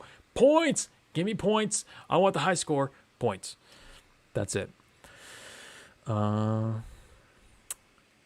Chappelle was talking trash about Hannah Gatsby, and that is, thank you, Quasi Bully. That's exactly who I was talking about. Globalists think don't use the word illegal immigrant. They do not like that word. Just buying Pfizer stocks. Yeah, I mean, it's probably a good bet. I mean, we're going to have a new drug for global warming coming out soon, I'm sure, and that's going to be a banger. That's going to be send a stock to new highs. Left-wing media is going for thrill rather than fill. Okay, I don't know exactly what you mean by that, but it sounds cool. Dave Chappelle had the last laugh. Yeah. Okay, let's go to the next story of the day. And that is one that hits close to home for me and you, because you are on YouTube right now. And that is that YouTube intends to disable the dislike count on all videos. That's right. So that thumbs down icon that we all love to hit, on every video but mine. You should hit the thumbs up button on mine right now if you haven't already. I think that's a great protest against this action. Just hit the thumbs up on mine. And we all know why this is happening, right? You guys know why. I know why. It's because things like, well, let me just show you my screen, and then we'll get some examples here. There's a phenomenon called ratioing, and I want to describe this. I know a lot of you guys are going to know ratioing, but as the people who haven't been on the internet their entire lives may not know what this is. Ratioing is when you're on Twitter or any social media outlet or YouTube, and the ratio of likes to dislikes that you have is way off balance. So if you have a ratio of like 5-to-1 dislikes to likes, that's called getting ratioed. And you don't want to get ratioed. Ratioed is a bad thing. Now that I've described that, I'm going to use that term to help narrate the rest of the story. Every leftist video on YouTube, including Joe Biden videos, White House press videos, all the propaganda they show about vaccines, the Fauci documentary. We've talked about multiple movies and other cultural artifacts on the show where they have gotten review bombed, which is another excuse that they love to use. And that just means it's another word for getting ratioed. A lot of people went in and disliked it. And their intent, the language weapon that they're using in this particular case is trying to make you think that it's an intentional, targeted effort to dislike something rather than an organic dislike that everybody just doesn't like this particular content and they hit the dislike button. So let's go back into let's get some examples here. So we've got some screenshots of, here's one, for example, Fauci, the trailer for the Fauci documentary. I mean, you guys wanted to watch Fauci, right? It's a fantastic movie, I'm sure. 1.3 thousand likes, 33,000 dislikes. That is one hell of a ratio right there. And yeah, guys, because the cathedral's propaganda, they want to make sure that it's accepted. They don't want to have any sign of discontent with the propaganda that they're pushing out. So when you see things like this, where the Fauci documentary is getting massively ratioed, that's public. Anybody that goes to watch the Fauci trailer can see that 33,000 people disliked it and only 1,000 people liked it. That means they would think to themselves, if you've never seen it and you're going to visit this objectively, thinking to yourself, oh, I wonder what Fauci is like. You see that, you immediately think, this is probably an awful movie. And then you don't watch it. They want people to watch it, so they have to hide the dislike ratio. Let's see. We've got, here's a video of Joe Biden's speech. It's got 390 likes, 2,600 dislikes. Just the President Biden's plan on the bipartisan infrastructure deal. Another good example. All the Biden stuff gets completely ratioed into black holes. And I think that's why this is happening, guys. It's not, now, the official justification that YouTube gave is, of course, what? We already know. It's to prevent targeted harassment of people online and harassment campaigns. And you know why that's kind of scary? It's a little scary because we just talked last week about how, making someone feel emotional distress online could land you 2 years in prison in the UK. Now, the question I have is disliking a video going to get me a prison sentence? Because it makes you feel bad if you're the one that made that video. Guys, this is absolutely absurd clown world stuff that we're seeing right now. And but at the same time, it's not shocking at all. I'm not surprised that they're going to remove the dislike button. And honestly, 90% of the videos that I watch have a 10-to-1 or greater like to dislike ratio. So when you see something that's ratioed that hard, the people who aren't on YouTube chronically, like I am, they don't understand how bad that really is to have that level of a ratio. It does admittedly look like it is targeted. It looks like somebody shared on a Donald Trump forum or something like that, or an alt-right white supremacist Telegram chat that hey guys, let's go review bomb this movie, and then they all went and downvoted it or whatever it was. It kind of looks like that, but at the same time, this is supposed to be the most popular president in history, So where are the likes?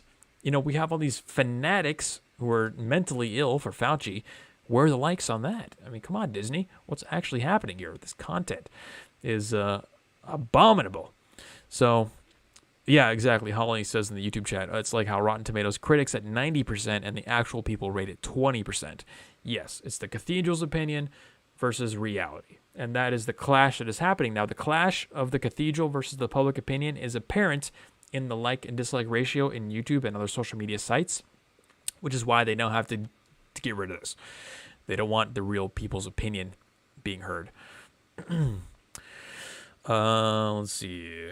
The dislike button also makes people engage in social media less. A friend who used a code for big social media told me. Interesting. I think as far as YouTube is concerned, any engagement is good. So even if you guys want to dislike the video, I don't care. That's totally fine. Some of you have a logical reason to dislike it because you might be a mutant. You might hate logic, irrationality, and different opinions, and you might dislike it. That's a good reason too. I'd say dislike it in that particular case. But I think this is going to be a trend that we're going to see continue across all social media platforms until there is no indication that anyone could ever resist or not be all in on the narrative that's being pushed from the cathedral. So I think that's a fun one. Kizza says all those in favor of hate crime bills should be charged with AntiWhite hate crimes. Yeah, in favor. Okay, yeah, I can see where you're going with that. Yep. How funny how it doesn't get balanced with the likes. That's what I'm saying. Yeah. See, if there were so many fans of Fauci, organic fans of Biden, with the most popular president of all time, it would be more balanced. But it's not. So is the argument that the Biden fans just don't know how to use YouTube? Is that what the argument is? I don't think it is. Let's go to the next story here. This one's fun. Got about a half an hour left. If you guys are enjoying the show, make sure you like, subscribe, follow. We're on Stereo at Weekly Narrative is my username on there. You can follow me. We do once a week live streams for a couple hours on alt-centrist philosophy and the alt-centrist perspective on current cultural and political events. The podcast is also available on all podcast platforms, including Stitcher, Google, and Apple Podcasts under the name The Alt-Centrist. So go look for it there. Find us at youtube.com/weekly narrative every Wednesday, 7 p.m. Pacific time. And that's our mid-show shill. This next story is astonishing to me and is a perfect example of what I think is the death of competence in the West, or maybe something else. I'm not sure if I've fully fleshed this out in my head of what's happening here, but this is one that you're not going to hear on the mainstream media either. Nope, I'm not ending the stream yet. From AP, metallurgist, and for those of you who don't know what a metallurgist is, that's somebody who works with metals, admits to faking steel test results for Navy subs. Yes, that's right. The metallurgist admits to faking steel test results for Navy subs, for the American Navy, by the way. So steel has to be sent to the Navy so they can build submarines. Somebody lied about the quality of the steel that was sent to the Navy to build submarines. And they are now pleading guilty because they got found out. Elaine Marie Thomas, 67, of Auburn, Washington, was the director of metallurgy at foundry in Tacoma that supplied steel castings used by Navy contractors, Electric Boat, and Newport News Shipbuilding to make submarine hulls. From 1985 through 2017, that's a long time period, Thomas falsified the results of strength and toughness tests for at least 240 productions of steel, about half of the steel that the foundry produced for the Navy, according to her plea agreement. Oh, wow. And you know how the Navy found out about this? They looked at their maintenance records for hull repairs, and they were like, we're spending way too much money on this. What is going on with these hulls? These are terrible hulls. There were no actual failures. And the point of testing this is to make sure they hold up in combat situations. We haven't actually had any submarine combats in 1985 that we're aware of. You never know. But the maintenance alone has caused the Navy to take notice and say, hey, what the hell is going on with our subs? Why do we got to patch these things every time we make landfall? And we're noticing, okay, the quality of American products, including our military products, not like our military products are ever particularly fantastic anyway, but you would think a submarine would have a little more controls around it, right? And that's kind of the narrative that I'm trying to portray with this particular story, is that even in the highest echelons of technology and military weapons, a nuclear submarine that stays underwater for who knows how long, multiple weeks at a time. Fun fact, I almost went to be a submarine tech for nuclear propulsion, but they wouldn't let me into the Navy because I'm colorblind. So I could have been on one of these subs. But the highest echelons of military technology is experiencing massive competence issues. And if that's happening in the military, that's a really bad sign for our society, guys. Who knows what else is happening that we don't know of?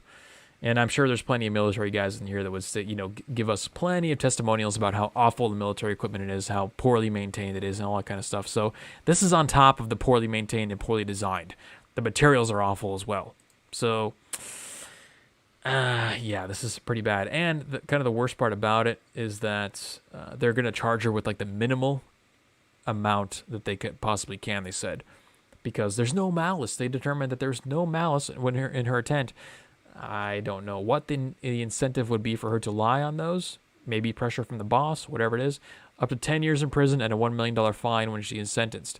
However, from the article, the Justice Department said it would recommend a prison term at the low end of whatever the court determines is the standard sentencing range in her case.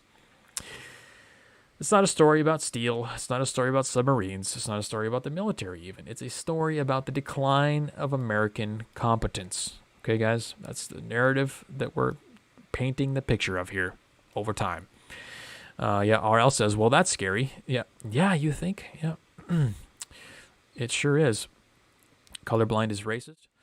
Colorblind is white supremacy. They got me again. I'm a white supremacist in 10 different ways. A woman. Yes, there we go. I knew somebody was going to make the joke, the sexist joke. Meek Little Chicano nailed it. Wait, no, Holly. Holly got you by one line. Holly's got a good one. She says, "What? A woman lying about weight?" Well done, Holly. Good job on that one. Let's see. MA was laughing about a woman too. Okay, so all the women in chat, for those of man haters that are watching the restream or whatever, all the women in the chat are making jokes about a woman doing this. Okay, so it's not me. Let's go to stereo. Got oh my god, there's like 10 stereos in here. What time is it? 8:41. I gotta skip a few. Sorry guys, but let's go to PC Plonker. Yeah. Nah. Do you know what though? Right. I mean, if you were gonna get paid a shitload of money to say the right things, why wouldn't you? Do you know what I mean? Yeah. At the end of the day, people react to incentives, and if you provide a big enough incentive, dollar signs, everyone can be bought at a certain price. Get an offer you can't refuse. Kizza. All this talk about likes, dislikes, and comments being disabled, I would argue all these companies who are guilty of this should be fined $1 billion per infraction.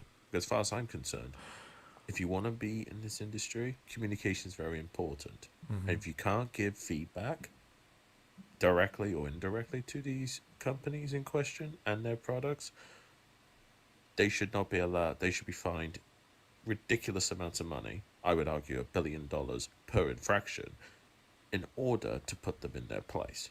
Okay, all right. Because the free market, whatever it takes, it gives, and vice versa. And if they don't like the free market, well, then they should enjoy not taking part in the free market and enjoy being destroyed. All right. Kizza, as always, with the heavy-handed solutions there. I like it.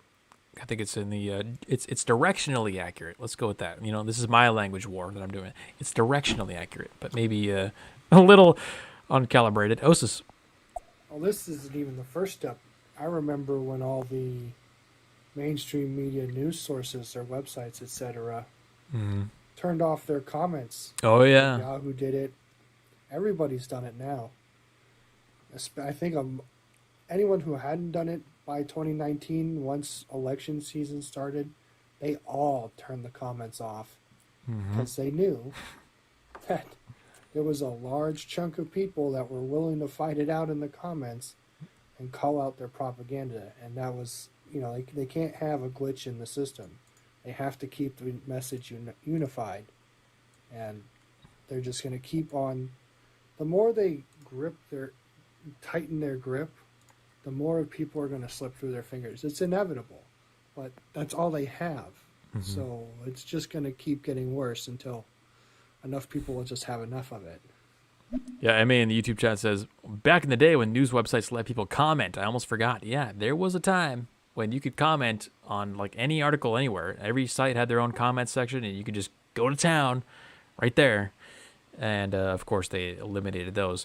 Again, I think the justification for those was that they were getting what?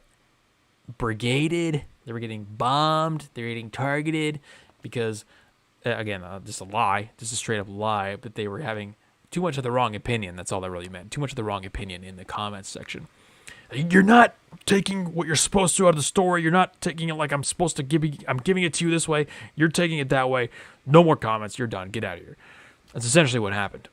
All right, this next story is pretty good. Oh, Mikloch says, great show tonight. Thank you. Appreciate that. The next story is pretty good. I don't know what this it could be good. I don't know. Or is it stupid? I don't know. It might be stupid. Let's go to cron.com under their politics section here from Texas. Right here in Texas. Conservative thinkers, ideologues announce creation of, quote, fiercely independent University of Austin alternative college. The conservative-led university says it's dedicated to the fearless pursuit of truth and reclaiming a place in higher education. Immediate impressions right off the bat is I'm thinking to myself, Austin. Why Austin? Now, I understand that Austin is a little weird. And maybe that's why, because they're used to doing weird stuff. But it is largely the most left city in Texas. So they could be trying to go for like the heart of the leftism in Texas. I think the justification that they give further down in the article is that Austin is cool because it's got Elon Musk and Joe Rogan, which, hey, fair enough, man. That's a great justification. That's all I would need anyway. But let's see what they're really trying to do. Is this real? You know, they got Steven Pinker up here. I don't know if you guys know who Steven Pinker is, but I wouldn't call him a conservative by any stretch, but he tends to be more on the rational side. He's got a few ideas that I would say are quite awfully left, but he fits in, you know. I think he could have a honorary mention in the intellectual dark web, potentially, if that was still a thing, which is not. But tangentially related, and they take a swing even at him. I don't know what Quran is, if it's a leftist outlet or what, but they seem to be kind of leftist. Anyway, let's go through a little bit of the article here. A slew of conservative thinkers, ideologues, and media personalities have signed on to the creation of a new alternative university in Austin, Texas, according to tweets and articles published by the newly announced school's staff Monday morning. Called the University of Austin, the college announced in a Monday video to tweet its charter, objectives, and a list of staff and supporters. Blah, blah, blah, blah, blah. A list of people associated are former New York Times columnist Barry Weiss. Okay, that's, again, not really conservative, but kind of on their side. And experimental, listen to this. This is how they qualify Steven Pinker. The people associated with the institution ranged from Barry Weiss to experimental psychologist and one-time Jeffrey Epstein associate Steven Pinker. What? How is that even relevant at all? Why? It's, you know, this, I mean, the guy had, you know, he was one time associated with this guy that went on to do some bad stuff. So what the hell? I have to assume from that line that this is kind of a leftist outlet, but I don't really know.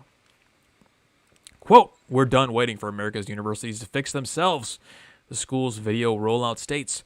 "So we're starting a new one." In a blog post on Weiss's Common Sense with Barry Weiss Substack, University of Austin co-founder Panos Kanelos, a nice solid Greek name, the former president of St. John's College in Annapolis, Maryland, railed against what he believes is a culture of illiberalism permeating higher education in America today. Quote, "So much is broken in America, but higher education might be the most fractured institution. Nearly 70% of students favor reporting professors. If the professor says something, students find offensive." So what do you guys think? Is this real? Is this actually going to happen? Because I like the idea.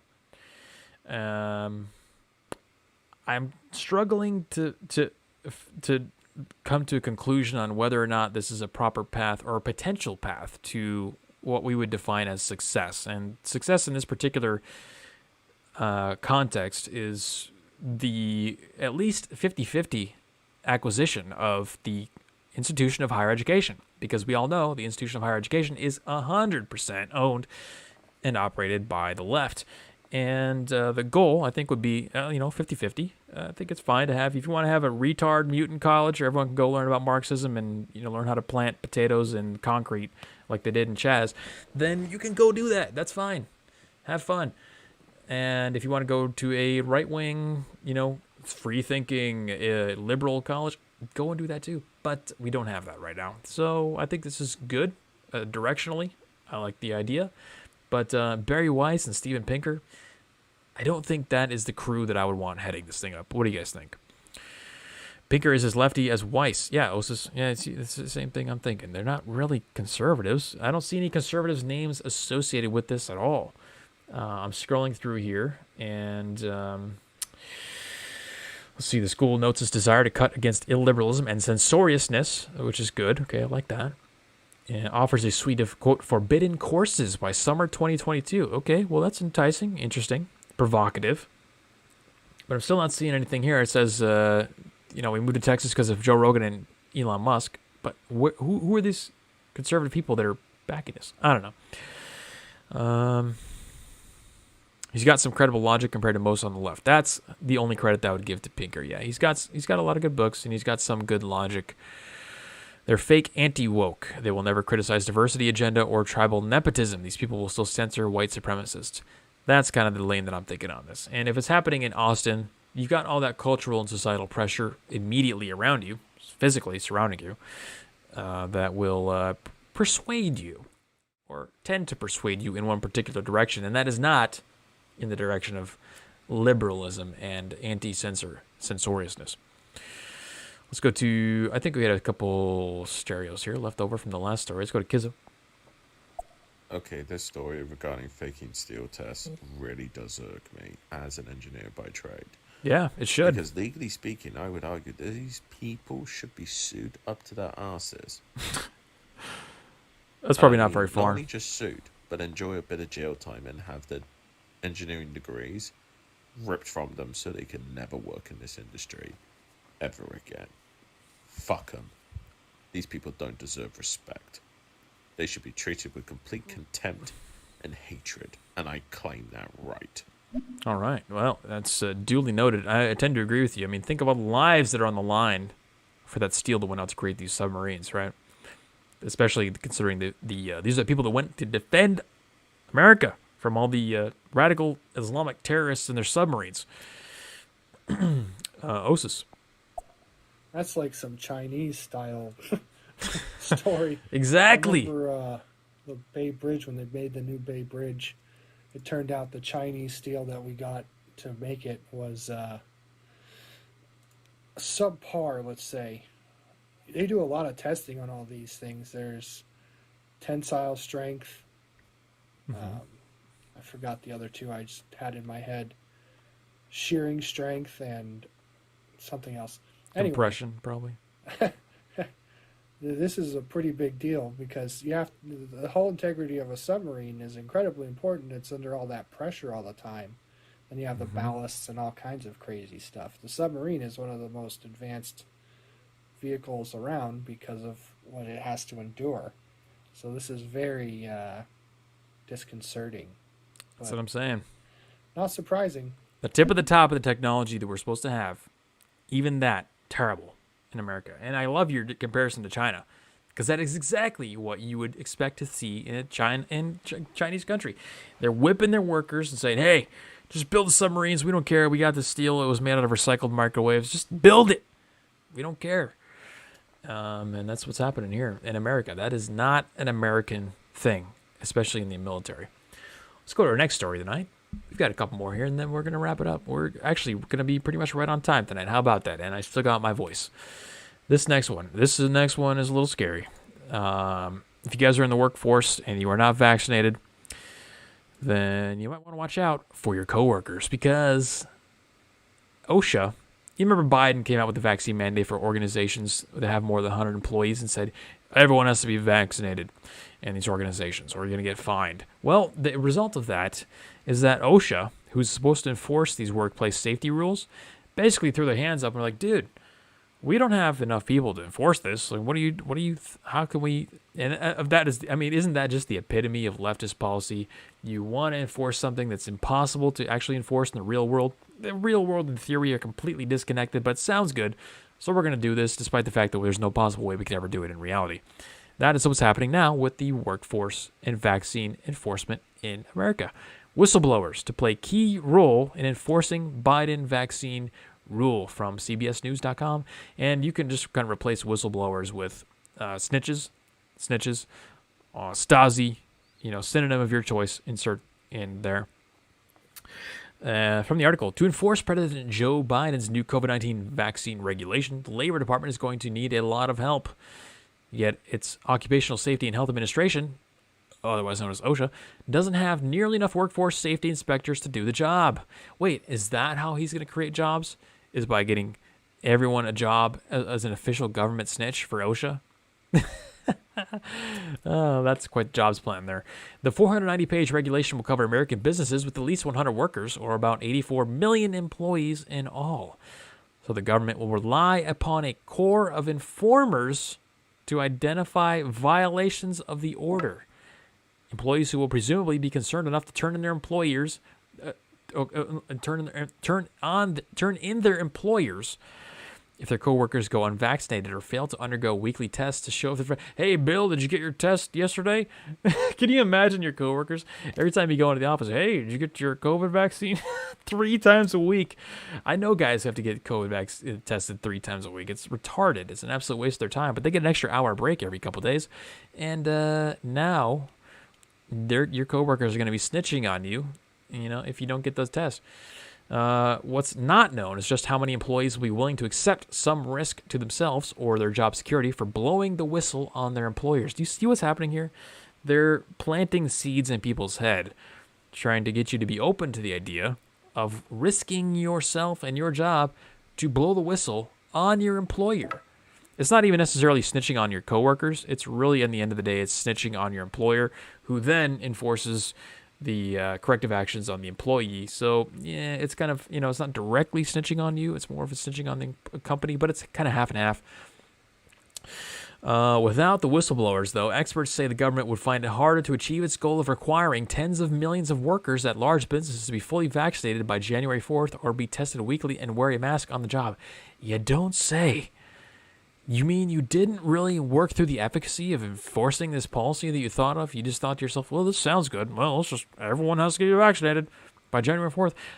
Sir, how are you going to enforce that? How are you going to make sure people are actually, just make OSHA do it. And then OSHA, well, we don't have any people. Let's make the people snitch on themselves. This is quite alarming. And we all know that there are people who we work with or used to work with that would gladly snitch on you if they have the chance. Now, I don't know what your experience is, but in my experience, a lot of workplaces are not only accepting, but kind of encouraging of these vaccine mandates, of the whole COVID scam, and they're playing along with it. So if the employer's playing along with it, it's definitely going to encourage employees to snitch on their employers. Yeah, I don't know. I'm glad I work remote and I don't work for any major corporations. Let's see. So now we need more government. Yes, thank you, MA. This was the major point that I wanted to make here. You think you have a job at HP or McDonald's or whatever it is, but that's not actually true, guys, because now you are a voluntold, which is not voluntary. It means you were volunteered by somebody else. In this case, Joe Biden. You were voluntold to become an employee of the government without pay, because now you are enforcing the government's policies for them. But we're not going to pay you. We just want you to snitch on anybody for us, for the government. It's everybody is now a government worker. So we've instantly expanded the scope of the government to include now, what did they say, 84 million employees? The government, the size of the government just got 84 million employees bigger. That is the narrative of this story. because 84 million employees are now incentivized to enforce the government's policy for no pay at all. So they're working for the government, but they're not getting paid, which is a terrible deal. Miklo says twice a week testing there. Hey, yeah, I mean, well, you get a couple of hours off work. And I heard if you get a positive test, then you get like a week off work, right? Some places anyway. Everyone's different, but hey, I would be fishing for a positive test just to get a vacation. They love, let's see, we need more government. Don't forget this mandate was for much earlier because it would ruin the holidays. They pushed it back. Oh, is that true? I didn't realize that. Yeah. Well, the holidays aren't happening anyway because nothing's going to get delivered. No toys, right? Remember? No toys, no Christmas, no Santa. Santa died from COVID. You know, that was the propaganda that happened. So not only is Santa dead, but the toys aren't coming because there's nobody to ship it. There's 111 boats outside of California docks right now. I don't know if you guys heard this. This is a brand new record. 111 shipping crate container ships. Gigantic, unfathomably large objects floating in the ocean full of products that can't unload. 111 of them. New record, all-time high. Thanks, California. Good new record to set. Put that in the Guinness Book of Records. So Santa's dead, no products, and now this. Yeah. Vaccine mandates. Great. Awesome. Just great. I can't wait. I think that's all I wanted to cover on this one. It's just filled with all other kinds of propaganda. Oh, and the outbreak killed 750,000 Americans and continues to spread. 750,000? Really? No. We know that's not true. I would say focus on actually gathering accurate data for the CDC first, and then move to the OSHA and look at gathering data from OSHA. That's a good starting point for you guys. That's my recommendation as a consultant to the government. And if you want further consulting, feel free to pay me, but I'm not going to do your work for free. Let's go to Kizza and Stereo. Oh, how ironic that the United States government has decided to bring back the KGB. Yeah. I'm sure Yuri Bezmenov is grinning like a Cheshire cat with this news. Oh, yes. Now the real question is, ladies and gentlemen, how many people are going to turn into Randall from Recess? If you Yes. ever watched that show as a kid. I do remember that, actually. Yeah, Randall was the guy who carried around the notepad, and anytime he saw someone breaking the rules, he'd be, That's what we're turning our own citizens into. That's great. I mean, that's really going to drive unity. I know that was a key point of Biden's plan, right? Unity. I mean, this is really going to bring the country together, right? I think it will. Let's see. Osis has got a comment in here. This situation gives me serious flashbacks to the French Revolution, East Germany, the Soviet Union, all these authoritarian governments in which 25 to 30% of the population became snitches for the government, and they would use any excuse they could to throw their neighbor under the bus, even if they weren't doing anything quote-unquote illegal under the new regimes. Mm-hmm. This is a recipe for disaster, because one, OSHA is super strict, and you can get a violation for almost anything, and then you're going to throw this vaccine stuff in there. There's going to be so many disgruntled employees trying to screw people, it's not even funny. So there's an alternative narrative to this. Everything you said is absolutely true. OSHA is overly strict, and oftentimes more of an obstacle rather than a facilitator of a safe workplace. And that's the other narrative here, is that this is largely creating a situation where America, who used to be a productive powerhouse, intellectually awesome, creating new things, building in leading cutting-edge world of industrial society, right? Well, not really much longer, because we're bogging ourselves down with so much bureaucracy, even in the workplace, not government, like policies or laws, not government laws, but policies that affect us in the workplace. It's almost like the Vogons from Hitchhiker's Guide to the Galaxy, where if they want to just go to the bathroom, they have to sign a form, send it off, have it approved, have it double approved, sent over there, come back, check out the keys, go through all these processes, and then they can go to the bathroom, right? Whereas you could just go to the bathroom and do the work and get the thing done. It's creating a system that makes us inefficient. It's as if you had a set of spinning gears. They would spin like this, not like this. If your gears are spinning like this, that means they're broken. They would spin like this. and you just throw bolts and nuts and all kinds of chunks of metal and flakes of shavings of metal inside those, and you're saying to yourself, well, we're making it safer. No, you're really not making it safer. You're adding friction to the system, which makes everything less efficient. In the name of what? In the name of safetyism. Of course, you guys know I can't go one episode without talking about the hyperfeminization of society. This is a symptom of the hyperfeminization of society, wherein we favor safetyism over all, including actual production that makes us a flourishing and thriving country and economic power. Let's see. MA says, great show, you guys. Terry calls really add much. Oh, of course. Yeah, thank you. Are you heading out, MA? If they push the pronouns at work, I'm going to go balls deep to this. Am I saying mine is Supreme Emperor and get people fired for it? I mean, you could, man. You just play mentally ill and call yourself the Supreme Emperor, and they will just eat it right up, right? Play malicious compliance, people. You got to, whenever you can, if you're in a situation like that, just maliciously comply. Why can't some people see this? They're too blind. Well, Miklo, it's because they are part of this hyper-feminine, safety-obsessed culture. Their brain is conditioned from birth to their adult age to favor feminine priorities and feminine ways of thinking, which includes, number one, maybe not number one, but towards the top of the list is safety and harm reduction. Okay, those are it's the motherly instinct of protecting yourself and your children and your offspring that has leached into all other aspects of society, and they see this and they think this is a good thing. They can't wait to snitch. Some people see this and like, oh man, I can't wait. I know Larry skipped his test last week. I'm gonna get his ass when I get back to work. There are a lot of people that are just exactly like that because they are fully into this mindset of pure safetyism overall. So they see it, but they're happy about it. Everybody else, we know what's going on. Yeah, well, MA says I'm female and I hate this feminine stuff. This is hyper feminine. It's okay to be balanced feminine. There's nothing wrong with being feminine. Hyper feminine is when you get a problem because that's a maladapted, pathological form of feminine psychology. Pathological meaning it's not good. Let's go to Holly. Speaking of pathological women, I'm just kidding.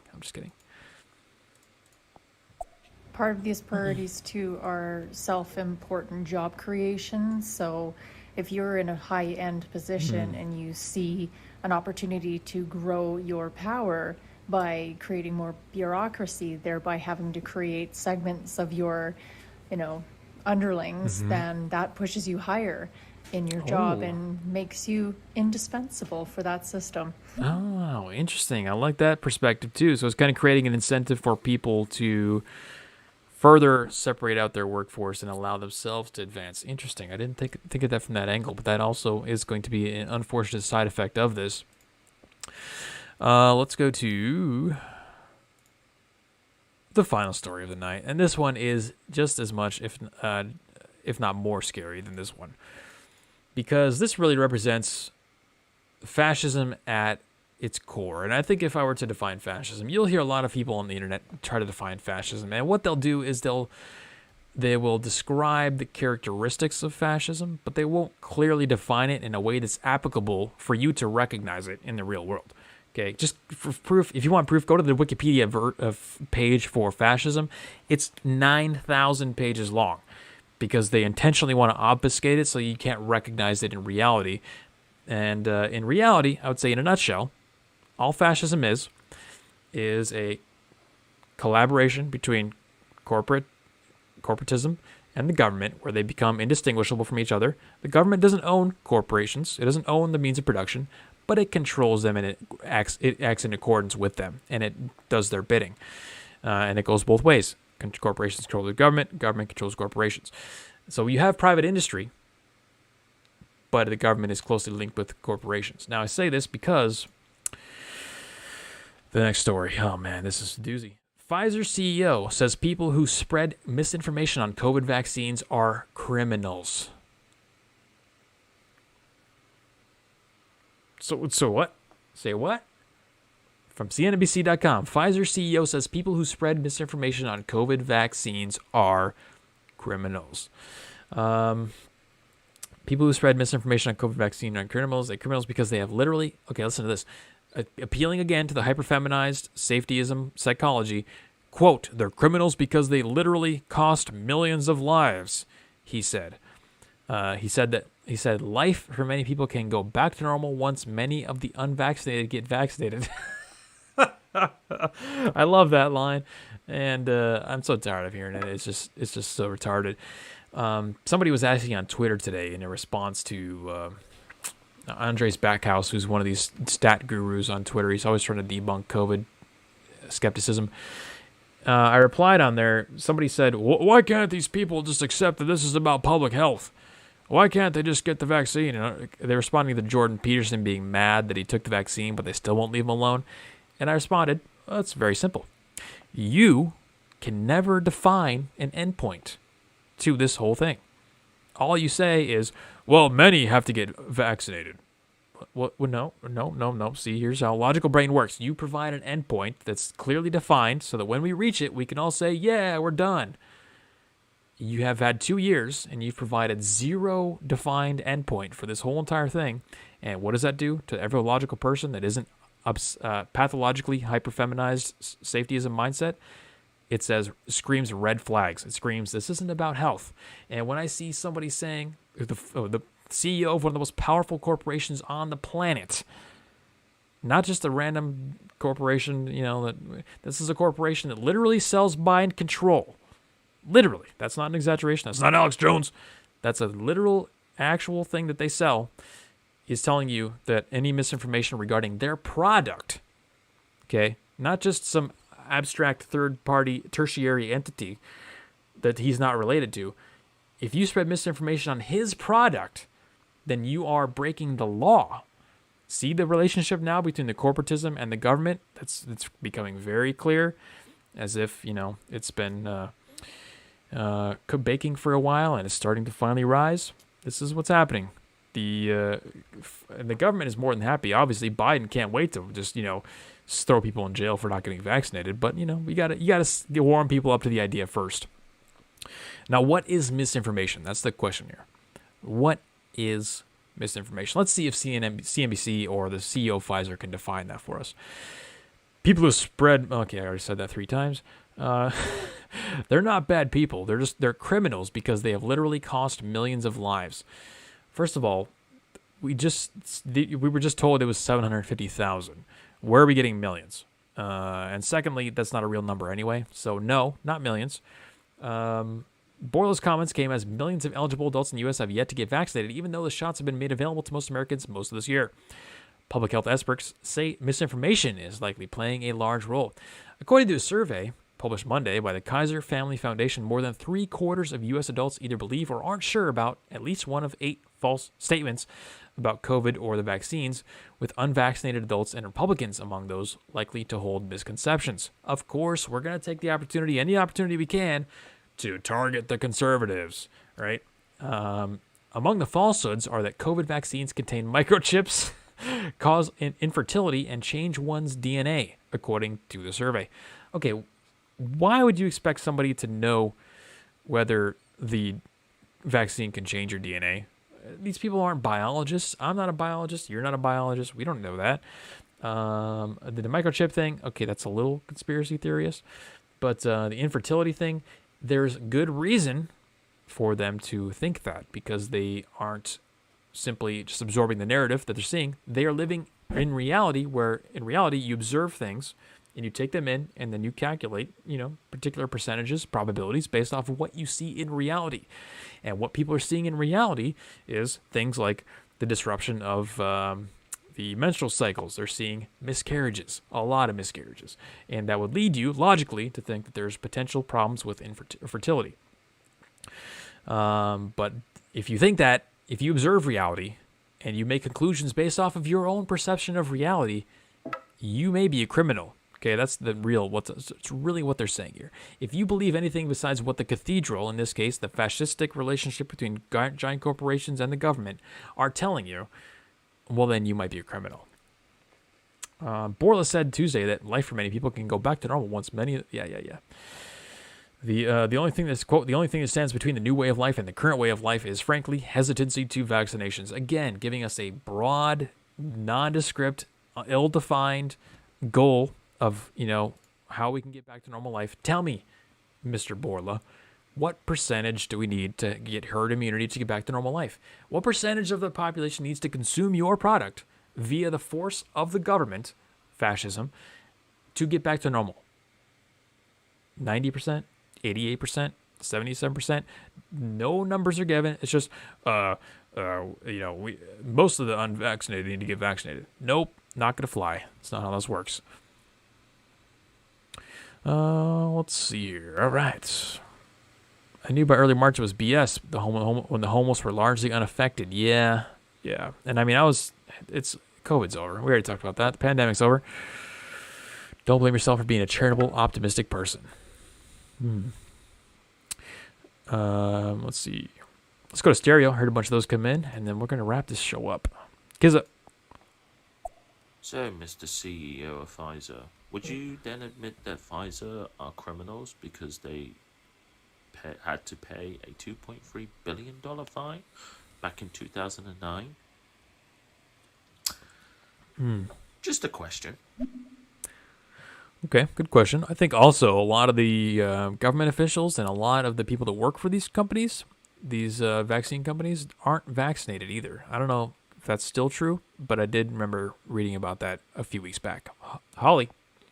The thing about love about these surveys is they always go after the lowest common denominator, because there are people out there that do believe those stupid ass crazy things. Yep. But then there's people that are just normal, that are just hesitant, and for varying reasons that are quite, reasonable.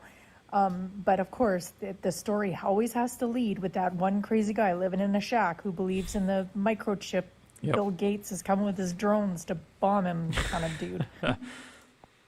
And when they define the goal, we achieve it, and it always moves because some other new statistic comes out. I mean, what was it? 70% in life goes back to normal, 80% in life gets back to normal, 90%.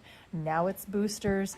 The goalposts are always moved. There's always that carrot at the end of the stick that people are chasing that we're never, ever, ever going to get. Yeah, and if something happens where there's a anomaly in the system and we somehow reach a goal or something like that, well, guess what? There's always a variant in the back pocket that we can go to, right? We got Delta Plus, Omega.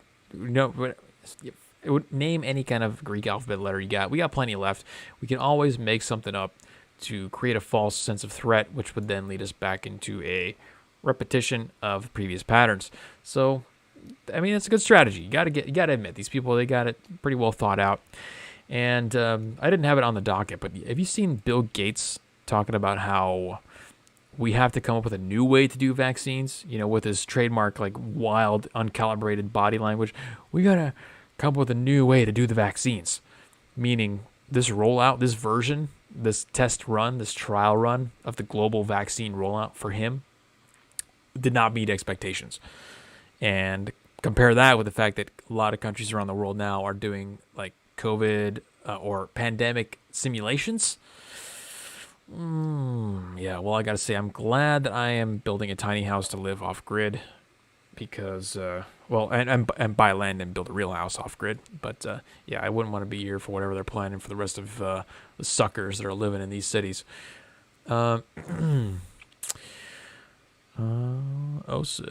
see. I bet they want to put it in our water. Yeah, I wouldn't put it past them. They're going to do some kind of air distribution, water distribution, some way you can't can't escape.